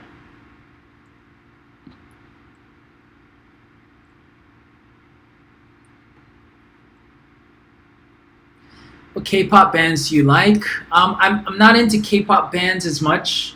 I was into K-pop a lot more years ago, but I don't know a lot of the newer bands that are out because it's just like a conveyor belt of bands and groups that keep coming out. But I do like some of the, I guess, K-pop groups of the golden era, 21 especially, Girls' Generation. I do like Red Velvet. They're pretty cool. But I don't know if Red Velvet is still like really as popular as they were like a year or two ago. Christopher Fletcher just moved from Daegu to Daegu from North Carolina. What are your favorite places in Seoul? I want to come up after Chuseok. I love Hongdae, which is one of the college areas here, and this is actually where I live as well, because there's a lot of food, there's a lot of energy, there's a lot of tourists here. So if you like that, I guess that international vibe, or just seeing people from all over is pretty cool to see there. I live near a pretty nice park here, but there's a good nightlife here if you're into that sort of thing. A lot of places again to eat, chicken, barbecue, you name it, it's here. Another good place if you're into like shopping and street food is Myeongdong. That place has a lot of street vendors and you can just get so much street food. So it's really cool to just go either in the day or at night, especially on weekends. A lot of people, again, a lot of tourists because a lot of people like to go shopping there. And then another place that's really cool is Itaewon, which I've been to maybe 4 or 5 times. Haven't really hung out there that much. Matter of fact, I'm going there later tonight. But that's probably the most international place in Seoul, if I'm not mistaken, because there's a lot of foreigners that either live there, have businesses there. A lot of military come there and hang out. But they have a lot of foreign foods. So I think that's a good place if you want to try like Indian food, Thai food, a lot of Turkish food out there. Yeah, I guess those are my favorite places in Seoul. Have you heard from Cindy anymore since your last interview with her? Yeah, we connect here and there on like Instagram usually. Last time I spoke to her was maybe almost 2 months ago, right before she came back to Korea. Unfortunately, our schedules couldn't align because we were going to try to meet up, and I wanted to do another video. I wanted to do a part 2 with her, but she's doing really well. She's just like always out there promoting her book. She's a little firehouse, and so I love seeing what she's doing. She came to Korea to speak at a big conference for adoptees, and I think she had a good experience with that. But I definitely want to connect with her again. One of my favorite videos and one of my favorite interviews for sure was with Cindy. And for those of you guys that don't know, Cindy is a Korean American adoptee. So she was adopted as a little baby. She was less than a year old, and she was adopted by a black family, and she grew up in the States. And she has a really, really cool story, and she also has a really good book called Too Much Soul. And definitely check out that video if you haven't on my channel. That was about a year ago that I did it.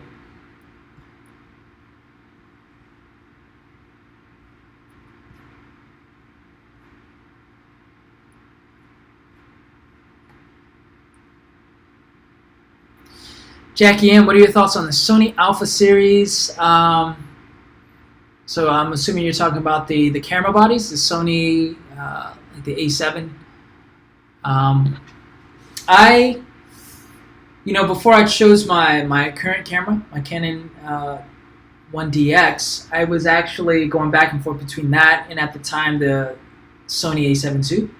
I think they're very good cameras. I think there are pros and cons to every camera, obviously, but I think the video quality and the image quality is phenomenal.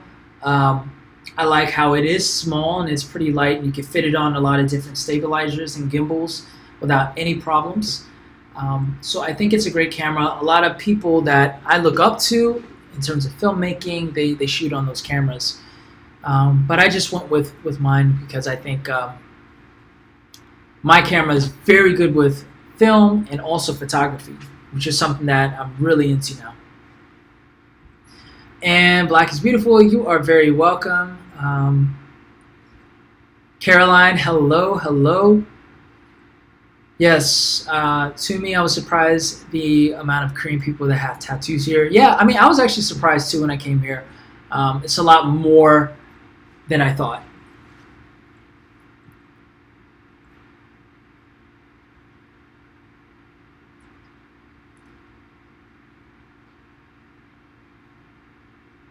Caroline or Carolyn, I'm not sure how you pronounce it. Sorry if I mispronounced it. Are you Korean? I'm half Korean. So I'm half African American, half Korean. BTS, EXO, and GOT7, Sweet Sensations. You like all the guy groups, of course. I like all the girl groups. Let's see. Is it difficult to be LGBTQ in Korea? I'm 18-year-old female, pansexual, wanting to move to Korea to visit. I'm not sure if I'm super qualified to answer that in a sense of, I mean, from what I understand, because Korea as a country and as a culture in general, it's still a little bit more on the conservative side when it comes to sexuality. But I do know that there are communities here, and as a matter of fact, like Pride is something that has come to Korea, so they do the Pride movements here. So there is a community for that. As far as the difficulty of it, I'm not sure. I'm not too sure. But I think Korea is starting to be more open to that community slowly. So it's, I think it's getting there. But I don't know. I'm not too sure. But I'm sure there are communities that you could probably, like if you're wanting to move here especially, maybe like Facebook groups, if you want to look up communities, I'm sure there are communities, and that might be a better place to start, because I don't have any experience with that, unfortunately. But hopefully that helped. Are there any other countries that you would like to teach in?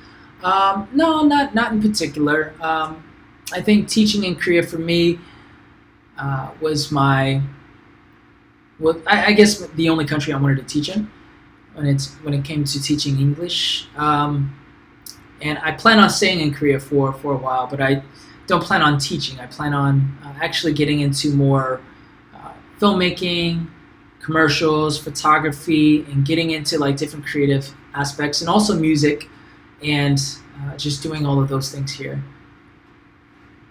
Jackie M, yes, wanted to get into photography and been eyeing that series. They just came out with the A7 IV. I don't know if it's actually available for purchase yet, but I believe it takes, in terms of photography, up to 60 megapixels, which is insane. So you could like take photos and blow it up really big. But if you don't need to blow up your photography, if you're not going to print your photos and like have a big old wall with your photo, the megapixels doesn't matter so much, or having that many megapixels. I think my 1DX is like 20 or 22, and even with that, it's fine with the stuff that I do.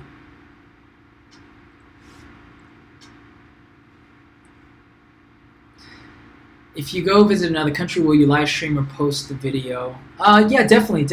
I would probably live stream. I might live stream on YouTube, maybe Instagram. But man, I gotta like have some travel plans in place. And Selassie, you're very welcome as well.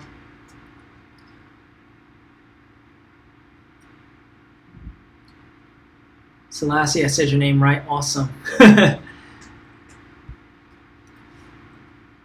Let's see. Is it easy to get into acting as a black, dark-skinned person in Korea? What channels can you go through? Agents.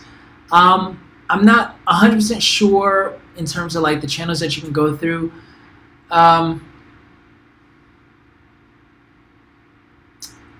I'm trying to think of if I know anyone, or if I am connected to anyone who's like directly in the industry.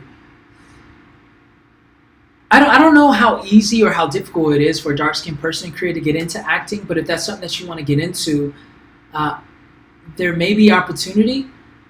But from what I see, a lot of these roles and acting roles, they tend to, I don't know, they tend to focus more on the lighter skin or white people. But I could be totally wrong because I haven't really been getting into like the movies and dramas in recent times, and things change so fast in Korea. But you have black representation in that field, like well, Sam is not really an actor, but Sam Ochiri, he's really representing people of color, I think, pretty well in Korea, because he's not only assimilated into Korean culture, but he's been here for years, and he's been on some big name shows, TV shows, and so not so much as an actor, but just as a talent. And there are other people of color that are making their way through the entertainment industry, but I just don't know how difficult it is to get those roles or to get in those positions. But I think what increases your chances for sure is becoming fluent in Korean and being able to connect and to speak to Koreans. I think that's going to increase your opportunities incredibly.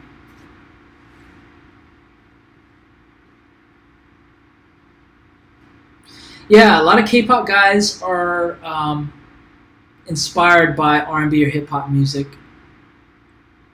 and we're talking like R&B and hip-hop from the States. Yeah, they are. As a matter of fact, the first time I guess the introduction of hip hop and I mean pretty much just hip hop and how hip hop sampled music, because hip hop is known for sampling, right? Even from the early days, I mean, it was mostly samples. The first group to introduce that was SkyCedi back in 1992, and I would credit them as the absolute beginning of what we see as K-pop now. And I'm gonna actually, because many of you guys probably don't know who they are, they're literally the first generation of K-pop. Because before that, popular music was more like, it wasn't like folk, but I don't know how you describe Korean popular music at the time. I mean, they had pop music, but it wasn't like hip hop or R&B. So let me type in this name if you guys are interested in looking this up. SkyCedi. Yeah, so these guys came onto the scene, and they actually had a lot of backlash because most of Korea was not used to this style of music, but they brought hip hop in, and then I think quickly after that, we're talking just within a couple of years, hip hop became part of Korean culture and Korean entertainment, and now hip hop is probably the biggest it's ever been in Korean culture. So yeah, they are inspired a lot off of it, and as I mentioned before, sometimes a little too much, in my opinion. I think a lot of Koreans view hip hop as a trend versus as I guess a culture in and of itself, because most of them probably couldn't tell you where hip hop originated from or why hip hop exists, which, I have my opinions on that.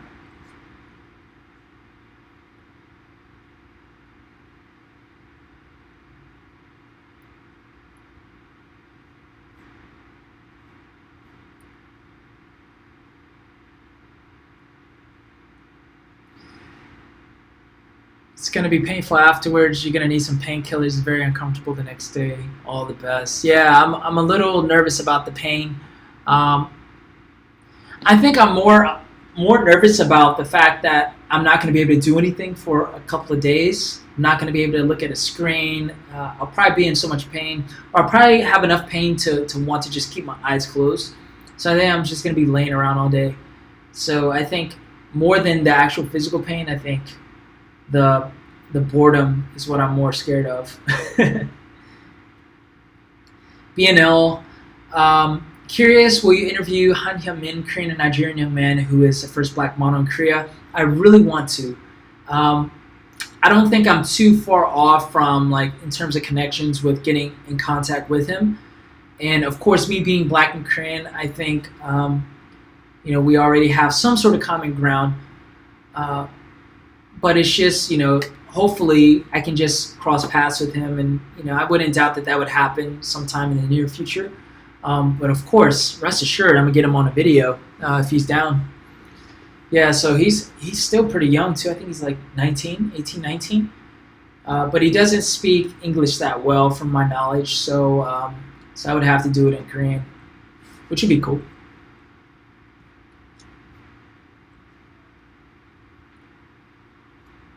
Did my K-pop research. How long have you been living in Korea, and do you plan on staying there for the long run? I've been living here for a year and a half. I moved last February, and I do plan on staying here for the long term. That could be 5, 10 years. That could be, for the rest of my life. I don't know, but I do plan on being here longer. I don't have any plans to move to another country, at least long term. Waegugin Wei, one time was early on with the hip hop in Korea, absolutely. I remember one time, for sure. In the K-dramas, I've seen people of color seems to portray a negative character, bad guy, and yes, Hotae-jin are legendary and trailblazers in K-pop and K-hip hop, for sure. Yeah, I haven't seen a lot of dramas or people of color represented in TV, but that's because I don't watch it a lot. But that wouldn't surprise me if they're portrayed as a negative character. I mean, even in the States, they are portrayed negatively many times in media, or with these like common stereotypes of black people. And so it's an issue in the States too. Harry E. Yeah, I saw you in Hongdae Station a few weeks ago. I wanted to say hi, but you went somewhere else so fast. Yeah, it would have been cool if you said hi. Yeah, I'm always, usually I'm like borderline always late. I'm typically on time everywhere, but I'm like always borderline because I'm just constantly doing something all the way up until the time I have to go somewhere else. And so I'm just always like on the run. But yeah, if you guys ever see me in like Hongdae or in Korea, if you're visiting, yeah, make sure you say hi. That'd be really cool. Is the weather in Seoul okay? Wind is frantically whining here. Harry, where are you living right now? Are you in another part of Korea? And yeah, right now, as you can see, like the lighting is changing because the clouds are getting darker, so I'm constantly adjusting. But it is actually not raining. It was raining a few minutes ago, but the clouds are covering this area of Seoul for sure. And I don't see crazy winds. I see the trees blowing right now. Yeah, it's not too bad.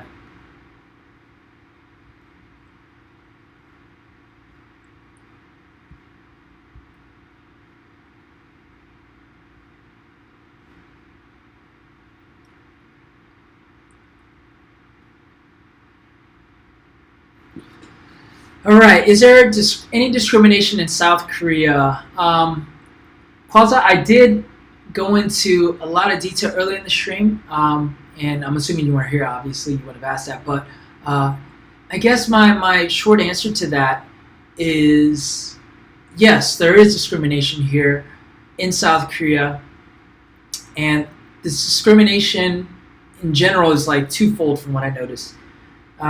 There's the discrimination with people that are not Korean or just outside of the Asian race, but mostly non-Korean. And this isn't like super common. I'm not saying this is like an epidemic or a problem everywhere, but it is an issue. But then there's also discrimination within people in Korea or within like the Korean ethnic group, right? Koreans discriminate against other Koreans. Like for example, there are certain Koreans that might be in a certain economic class, and they look down on those that are not in, the same economic class. Like there is this sort of class system, but that's also the case in America, from what I've noticed in many ways too. So there's different types of discrimination. Racial discrimination does exist. I haven't experienced it much, if at all. And obviously, if I did experience it, it's not enough for me to recall right now. But I know others who have experienced the discrimination here. As a matter of fact, there was one time, now that I remember, but it didn't really bother me because I knew this is probably going to happen anyway. There was one club. We were just going out with a couple of people in Daejeon, and I was with a couple of Koreans, and I was also with a couple of foreigners, and we're not letting foreigners come in. Not all the time. Sometimes they do. And so we were trying to go, and they had like one of my boys. Actually, he's black as well. He frequents that club, so they actually know him, so they're more comfortable with him. But when we came up to the front of the club, they were like, no foreigners, except for the Korean ones. They were like, you can come in. And so I was like, okay, whatever. But then my friend who frequents the club went up to the guy at the door. Was like, yo, let's just let him in. And so they let us in for that night. But that would be like the closest thing to discrimination, true discrimination that I faced here. But even with that, like, I knew that was to be expected. I've heard stories of people being discriminated against when it comes to like getting into certain places here. But I think a lot of times there are reasons because they had negative experiences with foreigners, for example. But I've heard actually one of my friends, who is also a YouTuber, got denied from coming into a certain club because she was black. It was specifically because she was black. So she had that experience, and that's horrible. Especially like it's one thing when you just don't let any foreigners in, right? White, black, Hispanic, whatever. But it's another thing when it's just because you're black, you're not let in. So that's more hurtful. So that happens, but I don't think it's a big, huge problem everywhere, I should say. And I think it is changing slowly, but surely it's changing. Curious to hear why you're choosing to stay longer here in Korea. Some days I think about moving back to California, but then I think all about the pros of living here. Where are you living, by the way, Vibrant? I'm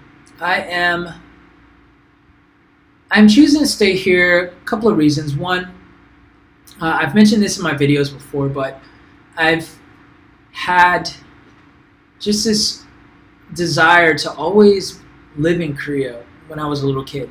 And of course that desire was more based in, not fantasy, but just I didn't know what Korea was really like. I just would see Korea represented on like the shows and the tapes that my mom would watch in the States of Korea. And I don't know, there was always something in me that was like I wanted to know what that part of my culture was like and what it's like to actually be there. Now, I'm actually glad that I didn't grow up here. I'm glad that I'm here now at the time that I'm here. But part of it is me experiencing another side of my culture in the way that the culture exists in today, in modern day. That's one reason why I'm here. Another reason is because it's a super convenient place to live for me. For a lot of foreigners, it's super convenient. Way more convenient than Koreans that live here. And what I mean by that is we as foreigners, we can come here, depending on what we do when we're here, we can come here and not have any of the pressure that a lot of the native Koreans have here, because they have not only pressure when they're growing up in school, but they have pressure from their parents when they're kids, when their parents when they're adults, because like their parents are always hounding them on when are you going to get married? You need to get married. You need to make money. You need to do this. You need to do that. And then they have this certain pressure with like working as well, because a lot of Koreans, most Koreans here, they'll graduate college, and depending on like what their major is, they'll go into usually working for a company, and they have to like work up in ranks. Like very rare for a Korean to come out of college and to join a company with an upper level position. It's a hierarchical society, so they usually come in a junior position. And so they have a lot of pressure from the higher ups in the way they're treated, or like the workload or the pressures from their jobs. And us foreigners, we don't really have a lot of those pressures. I kind of feel it a little bit now that I'm at a Korean company working full time, but even my Korean company is pretty cool because we have kind of a startup feel, but it is still hierarchical. I'm not a junior. I actually came in, I came in as in a manager position. So I'm very fortunate, very, very fortunate. But I could still see the pressures with the employees there and things like that.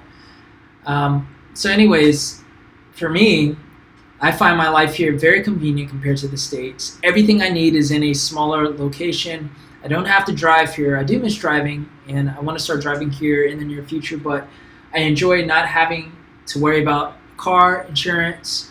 Healthcare is really good here. I don't have any issues getting around or understanding generally with any language barriers or like that. And everything is still pretty new to me here. I don't see any reason for me to go back to America to do some of the things that I used to do because they don't really fulfill me. I can go back and get back into business and get back into real estate specifically, but I wouldn't be happy. So here I'm happy because I can be creative and everything's still new, and I can, in a sense, it's like I started over a year and a half ago. And it's that excitement of building something again, right? And it's that challenge. So that's why I'm staying here. And I don't know. I just feel like I can create more opportunity for myself with the things that I want to do here. So that's why I am here. And that's why I plan on staying here for a long time. Harry, you live close to Ilsan. I got you. So you're probably getting much more of Ling Ling.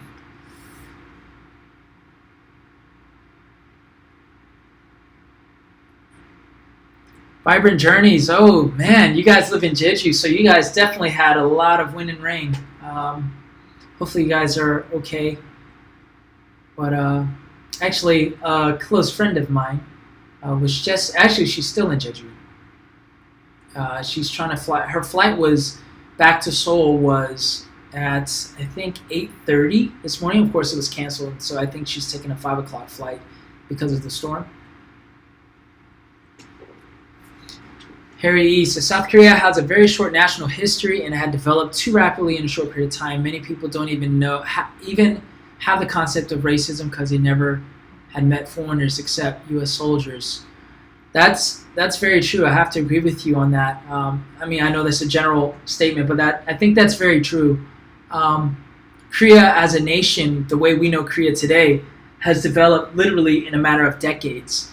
And one of the fastest developing nations in history, from my knowledge, coming from one of the poorest countries economically in the world, like right outside of the Korean War, to one of the most powerful in a matter of a few decades. That's insane. And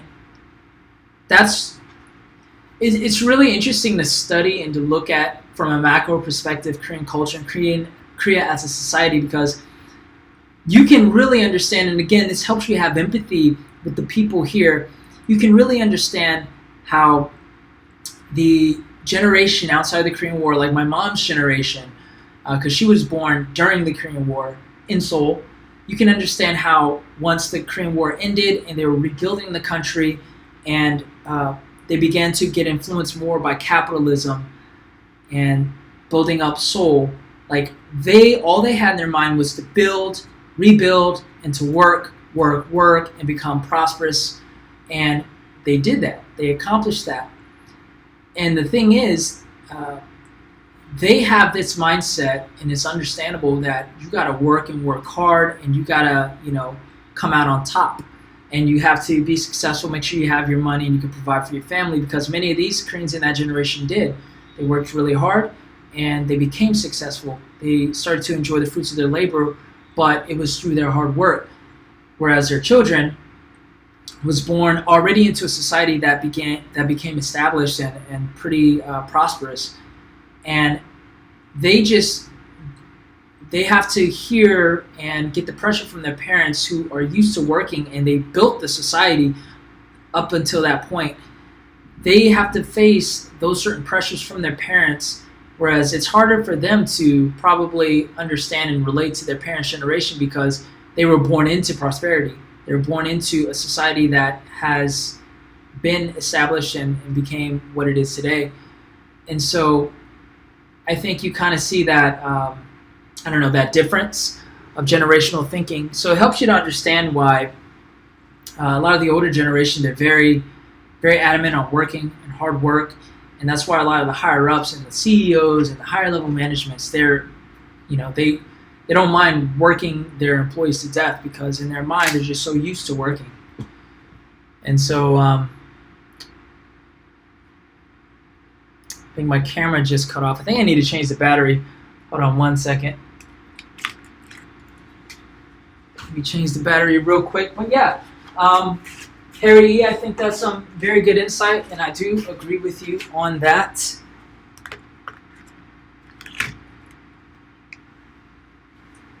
Let's see if this works now. There we go.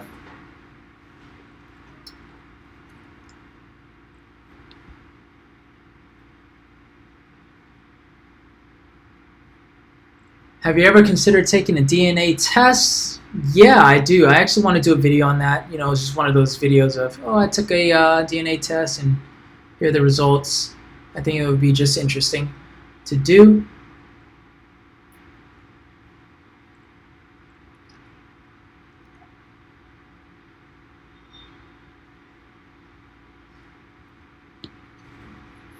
Harry E.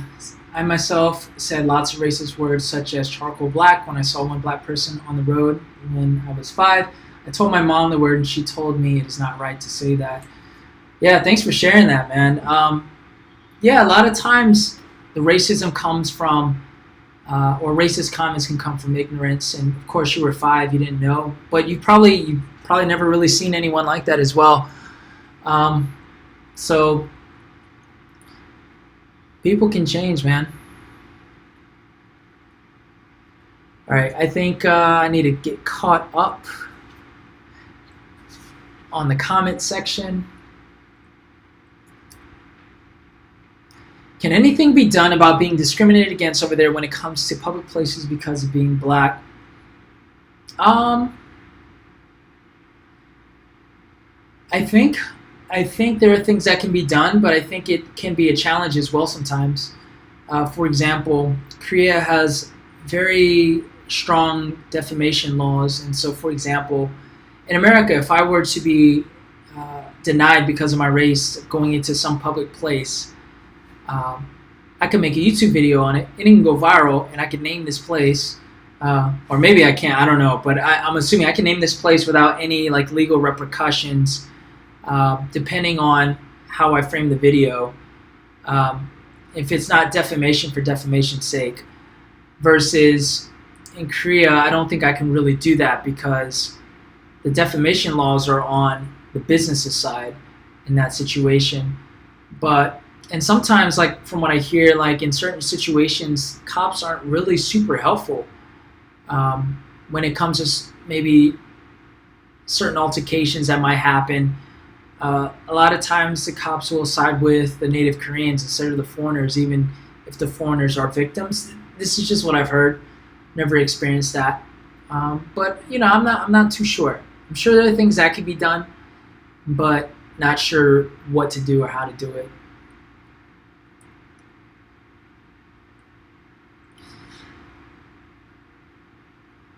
Joseph Lee, thank you for your honesty and forthrightness. I'm a father of 2 Korean American girls who wanted to go to Korea to get a job there. You are absolutely welcome. I feel more comfortable about their decision to go there and get a job there. My wife and I left there over 30 years ago, and obviously we don't know what's going on there. Yeah, 30 years is such a long time. It's very similar to my mother who left 40 years ago. And you know, as you are aware, Korea changes so quickly culturally that things just change. But I think it would be a good experience for your Korean American daughters to come. I think it would. I've only heard generally good things from, especially like Gyopos or Korean Americans or half Koreans that come here. They generally feel like there's a part of their life that gets fulfilled, if that makes sense. You know, part of them, part of their story that gets fulfilled because they get to experience who they are and the culture that they came from, whether directly or indirectly through you guys as the parents. They get to get that fulfillment, and that's the same thing that I'm feeling right now. Things aren't perfect, but nowhere's perfect. But I think that they will be fine, and hopefully they'll enjoy it. Yeah, and there's a lot of resources, a lot of good YouTubers out there that are showing the culture as it is today. And that's one of my goals with this channel as well.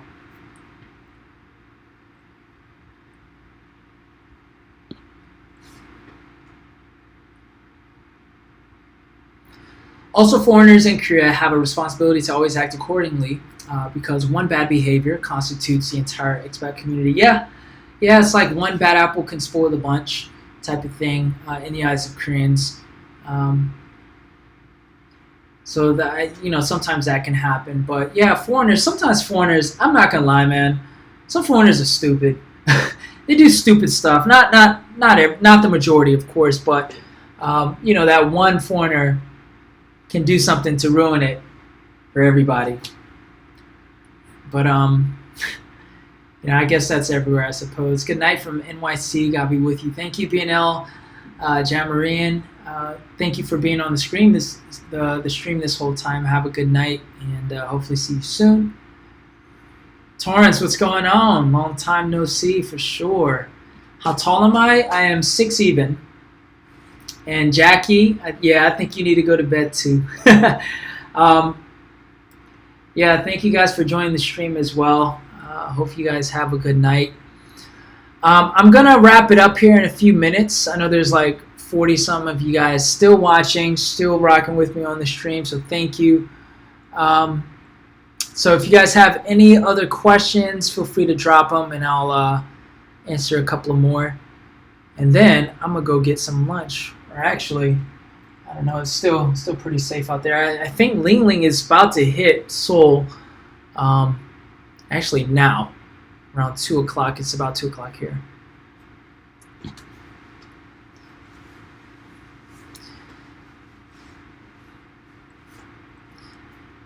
Long time no see. What is going on? I am doing well. I can't complain. I've been very busy, but I've been doing very well and enjoying my time here.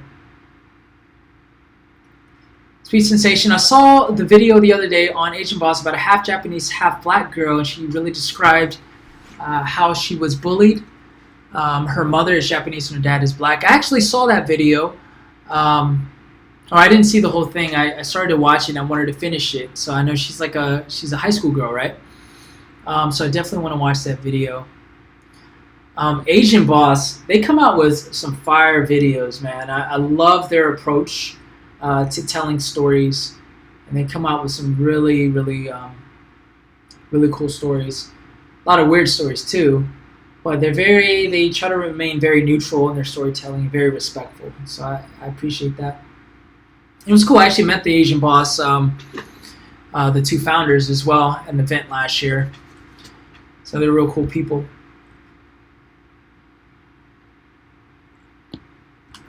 Let's see, Jay Choi. Since you came here, did you read any book about Korean history? I did read a book.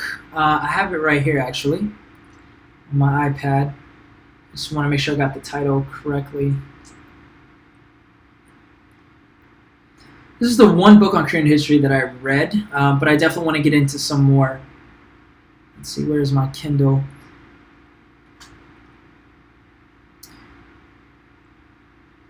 Yeah, so I actually read this book right here. It's called The New Koreans, Story of a Nation by Michael Breen. And if you couldn't guess, Michael Breen is actually, he is an expat that's been living in Korea since the 80s. And, but I was a little hesitant to, learn Korean history from someone who wasn't Korean, but this book was very insightful, and I think it was very well balanced as well, how he presented the information. And he comes from, he has a background in journalism, and so the way he packaged the information was phenomenal. And actually there were parts of this book where I got pretty emotional the way he told the stories and how he went through the history of Korea. And this is more like modern history here.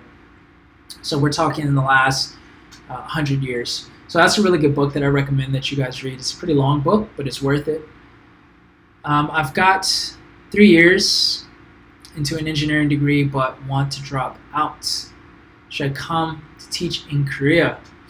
Oh, I don't want the responsibility of giving you that decision or making that decision for you, but I don't know. Why do you want to drop out? Is that something that you just don't want to do?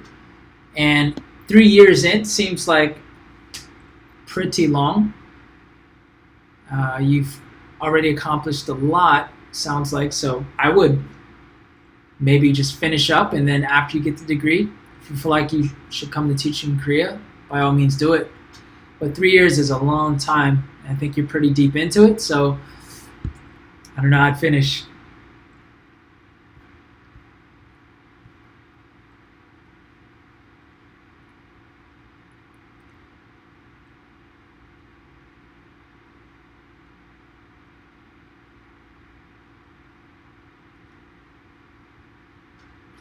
Do you have any annoyances as it pertains to American/Korean cultural differences? Annoyances. And there are things that annoy me here and there, but I'm pretty like, I don't know, pretty flexible. I don't let a lot of things bother me with people. But let's see, annoyances. Annoyances. It's a good question. I don't know. I mean, I have things that I disagree with, or things that I see differently, but I'm not really annoyed that much. I mean, I think, if anything, I am annoyed by like certain people who are maybe in higher positions, or they're very arrogant because maybe they're like the CEO of a company, or they're like high level position, they're much older, and they just talk down and look down on someone that is not in that same position. And it's, I mean, there's a way to like talk casually to someone who's like in a different class or different position than you in Korean society, and there's another way where you can just talk down on them, and that annoys me, because at the end of the day, there's nothing that makes you better than the next person at all. I don't care who you are, so that annoys me.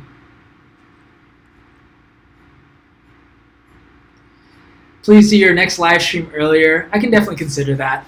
It's tough, man, because like everyone is like in different places, different time zones. So, but I'll definitely try to make it maybe a little earlier next time.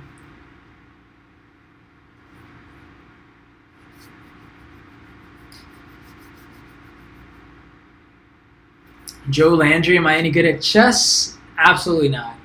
I understand the rules of chess, and that's about it. But I don't know strategy, and I don't know how to read moves or anything like that. But I respect good chess players for sure. And Harry E, yeah, you're right. I think, you know, if you guys have been following me for a while, you guys know that I don't like to really cook, and I don't cook much. But yeah, it's a little past lunchtime here, so I might just go to the Pyeongjam, or the convenience store, which is in my building, and just eat lunch.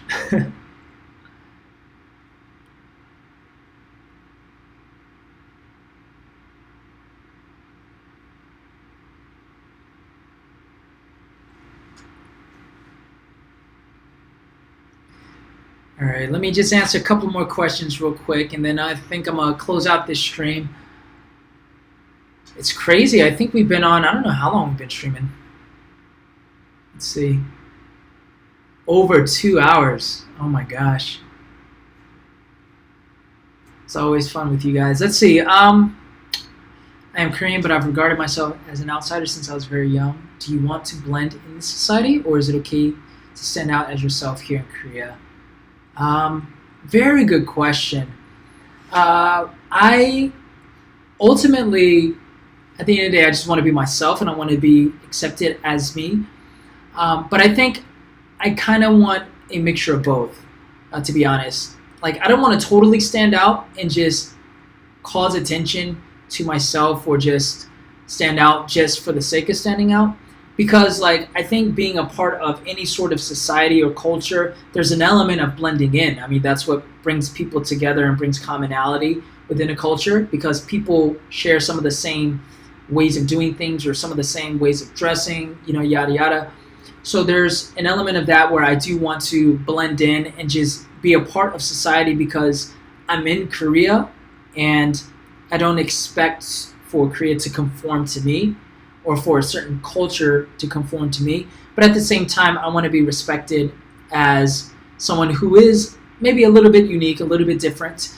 And I don't want to sacrifice my personality just to fit in, if that makes sense. So I want to do a balance of both.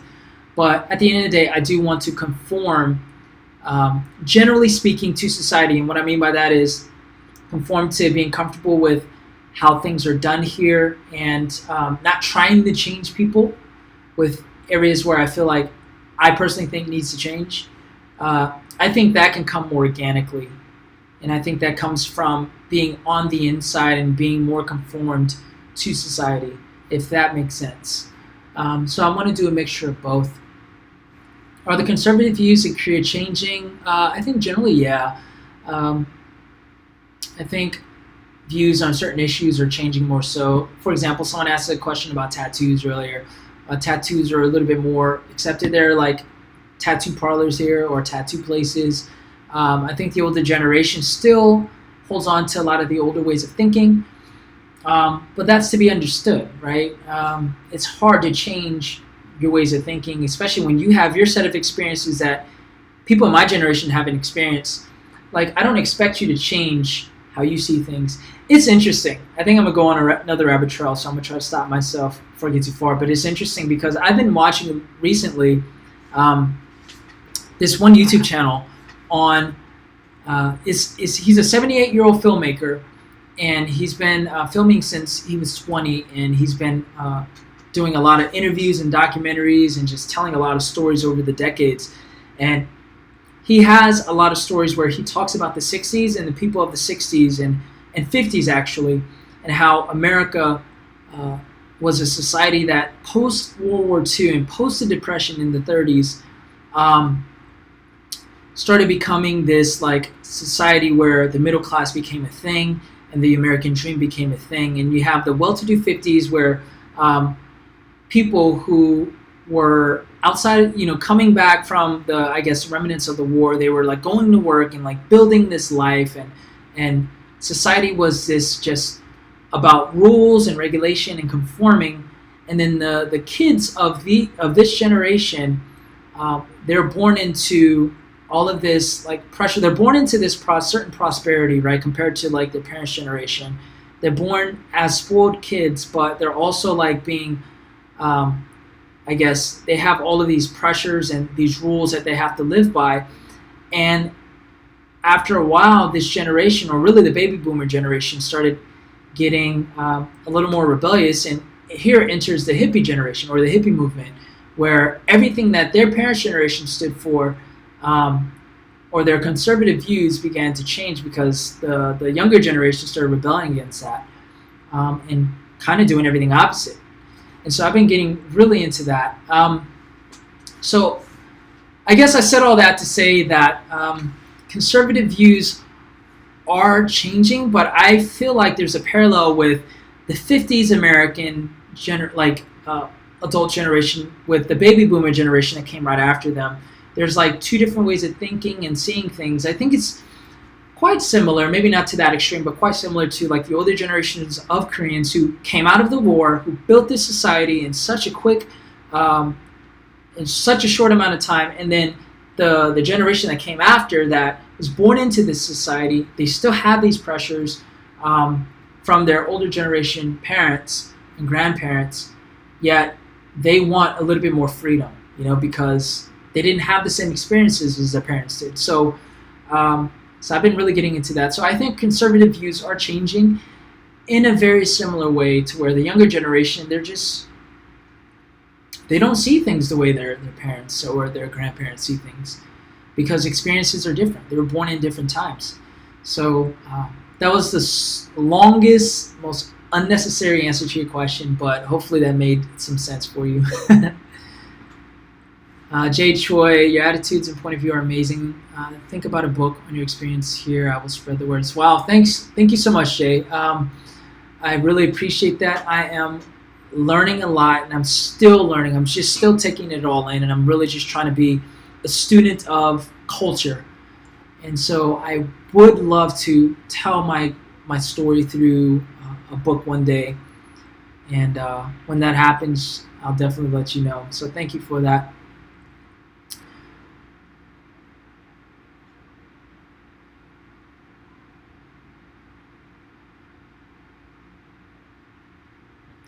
All right, let me just, it's so hard to wrap up because I love just answering these questions. Vibrant journeys. What do I enjoy doing in my free time? I love working out, but that's part of my day. It's kind of a non-negotiable. So I wouldn't say it's a hobby. It's just a discipline that I've been doing for over a decade now, and I do it every day without question, but I enjoy doing it. Passion projects would be the YouTube channel, right? It's something that I do want to grow to a point where it is something that, it could be a significant stream of income for me. It's something that I could spend more time doing, but it's a passion project, if anything, right now, where I want to grow this channel and talk about culture, show Korean culture in a positive but realistic light.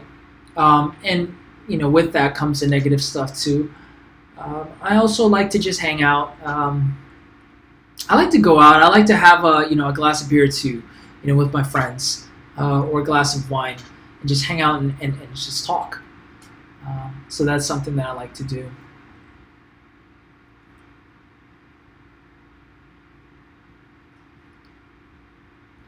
All right, and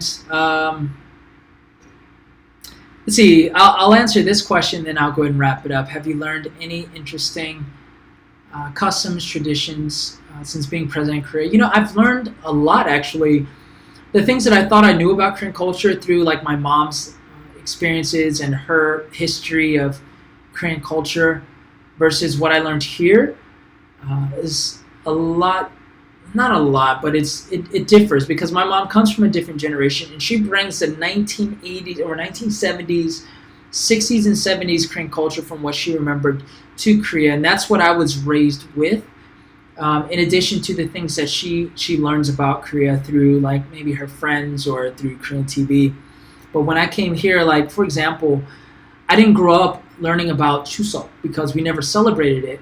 I think Chuseok is the harvest or the like Korean Thanksgiving holiday, which we're going to celebrate next week here in Korea. But I didn't really know anything about it. So when I came here, I pretty much learned how big it is and how significant of a holiday, national holiday it is here in Korea, and how it's a big family holiday. Everything shuts down here, and families go, like if your family lives in another part of the country, you usually go to see your family and your parents, and you spend a day or two cooking and doing certain traditions, things like that, like I've learned. And I've also learned how modern day Korean culture is here in Korea. Like for example, in Seoul, people are like minding their business. It's a very fast pace. It's kind of, I don't know, it's very work hard, play hard type of culture. So those are things that I've learned since being here. Yeah, so anyways, I think that's pretty much it. I think I'm gonna go ahead and stop it here, as much as I would love to keep on going. As always, it's been fun. And Sweet Sensation, you're very welcome. Thank you guys, or thank you so much for just staying with me on the stream. And Elijah, what is going on? Good to see you. And Harry E, you're very welcome. I appreciate your insights as well on this stream. And yeah, if nothing else, guys, I'm gonna go ahead and just call it here. As far as my next upload, I've got after my surgery, or my LASIK surgery next week, I'm gonna need a little time to recover from that. So I would say I would probably upload within the next few weeks. And again, I'm working on the other series as well for the channel. And the series is called Stories from the Soul, where I'm highlighting stories in a mini documentary format of different stories for people who live in Seoul that I feel like have a story to tell. So I'll be working on that and hopefully uploading a couple of videos prior to that. But in between, I think if I can just live stream a little bit more often, just to stay connected with you guys, that'd be good as well. Just so that there are videos or something going on with this channel. So rest assured that I'm not intending on stopping or slowing down with this channel. As a matter of fact, I want to step it up as time allows. And so be on the lookout for those videos. And yeah, that's going to be it. All right, so for all you guys out in the West, in the United States and Canada that are still up, thank you so much for staying up. You guys have a good night. and I hope you rest well. And I'll see you guys soon. I'm going to call it here. All right, guys. I'll see you later.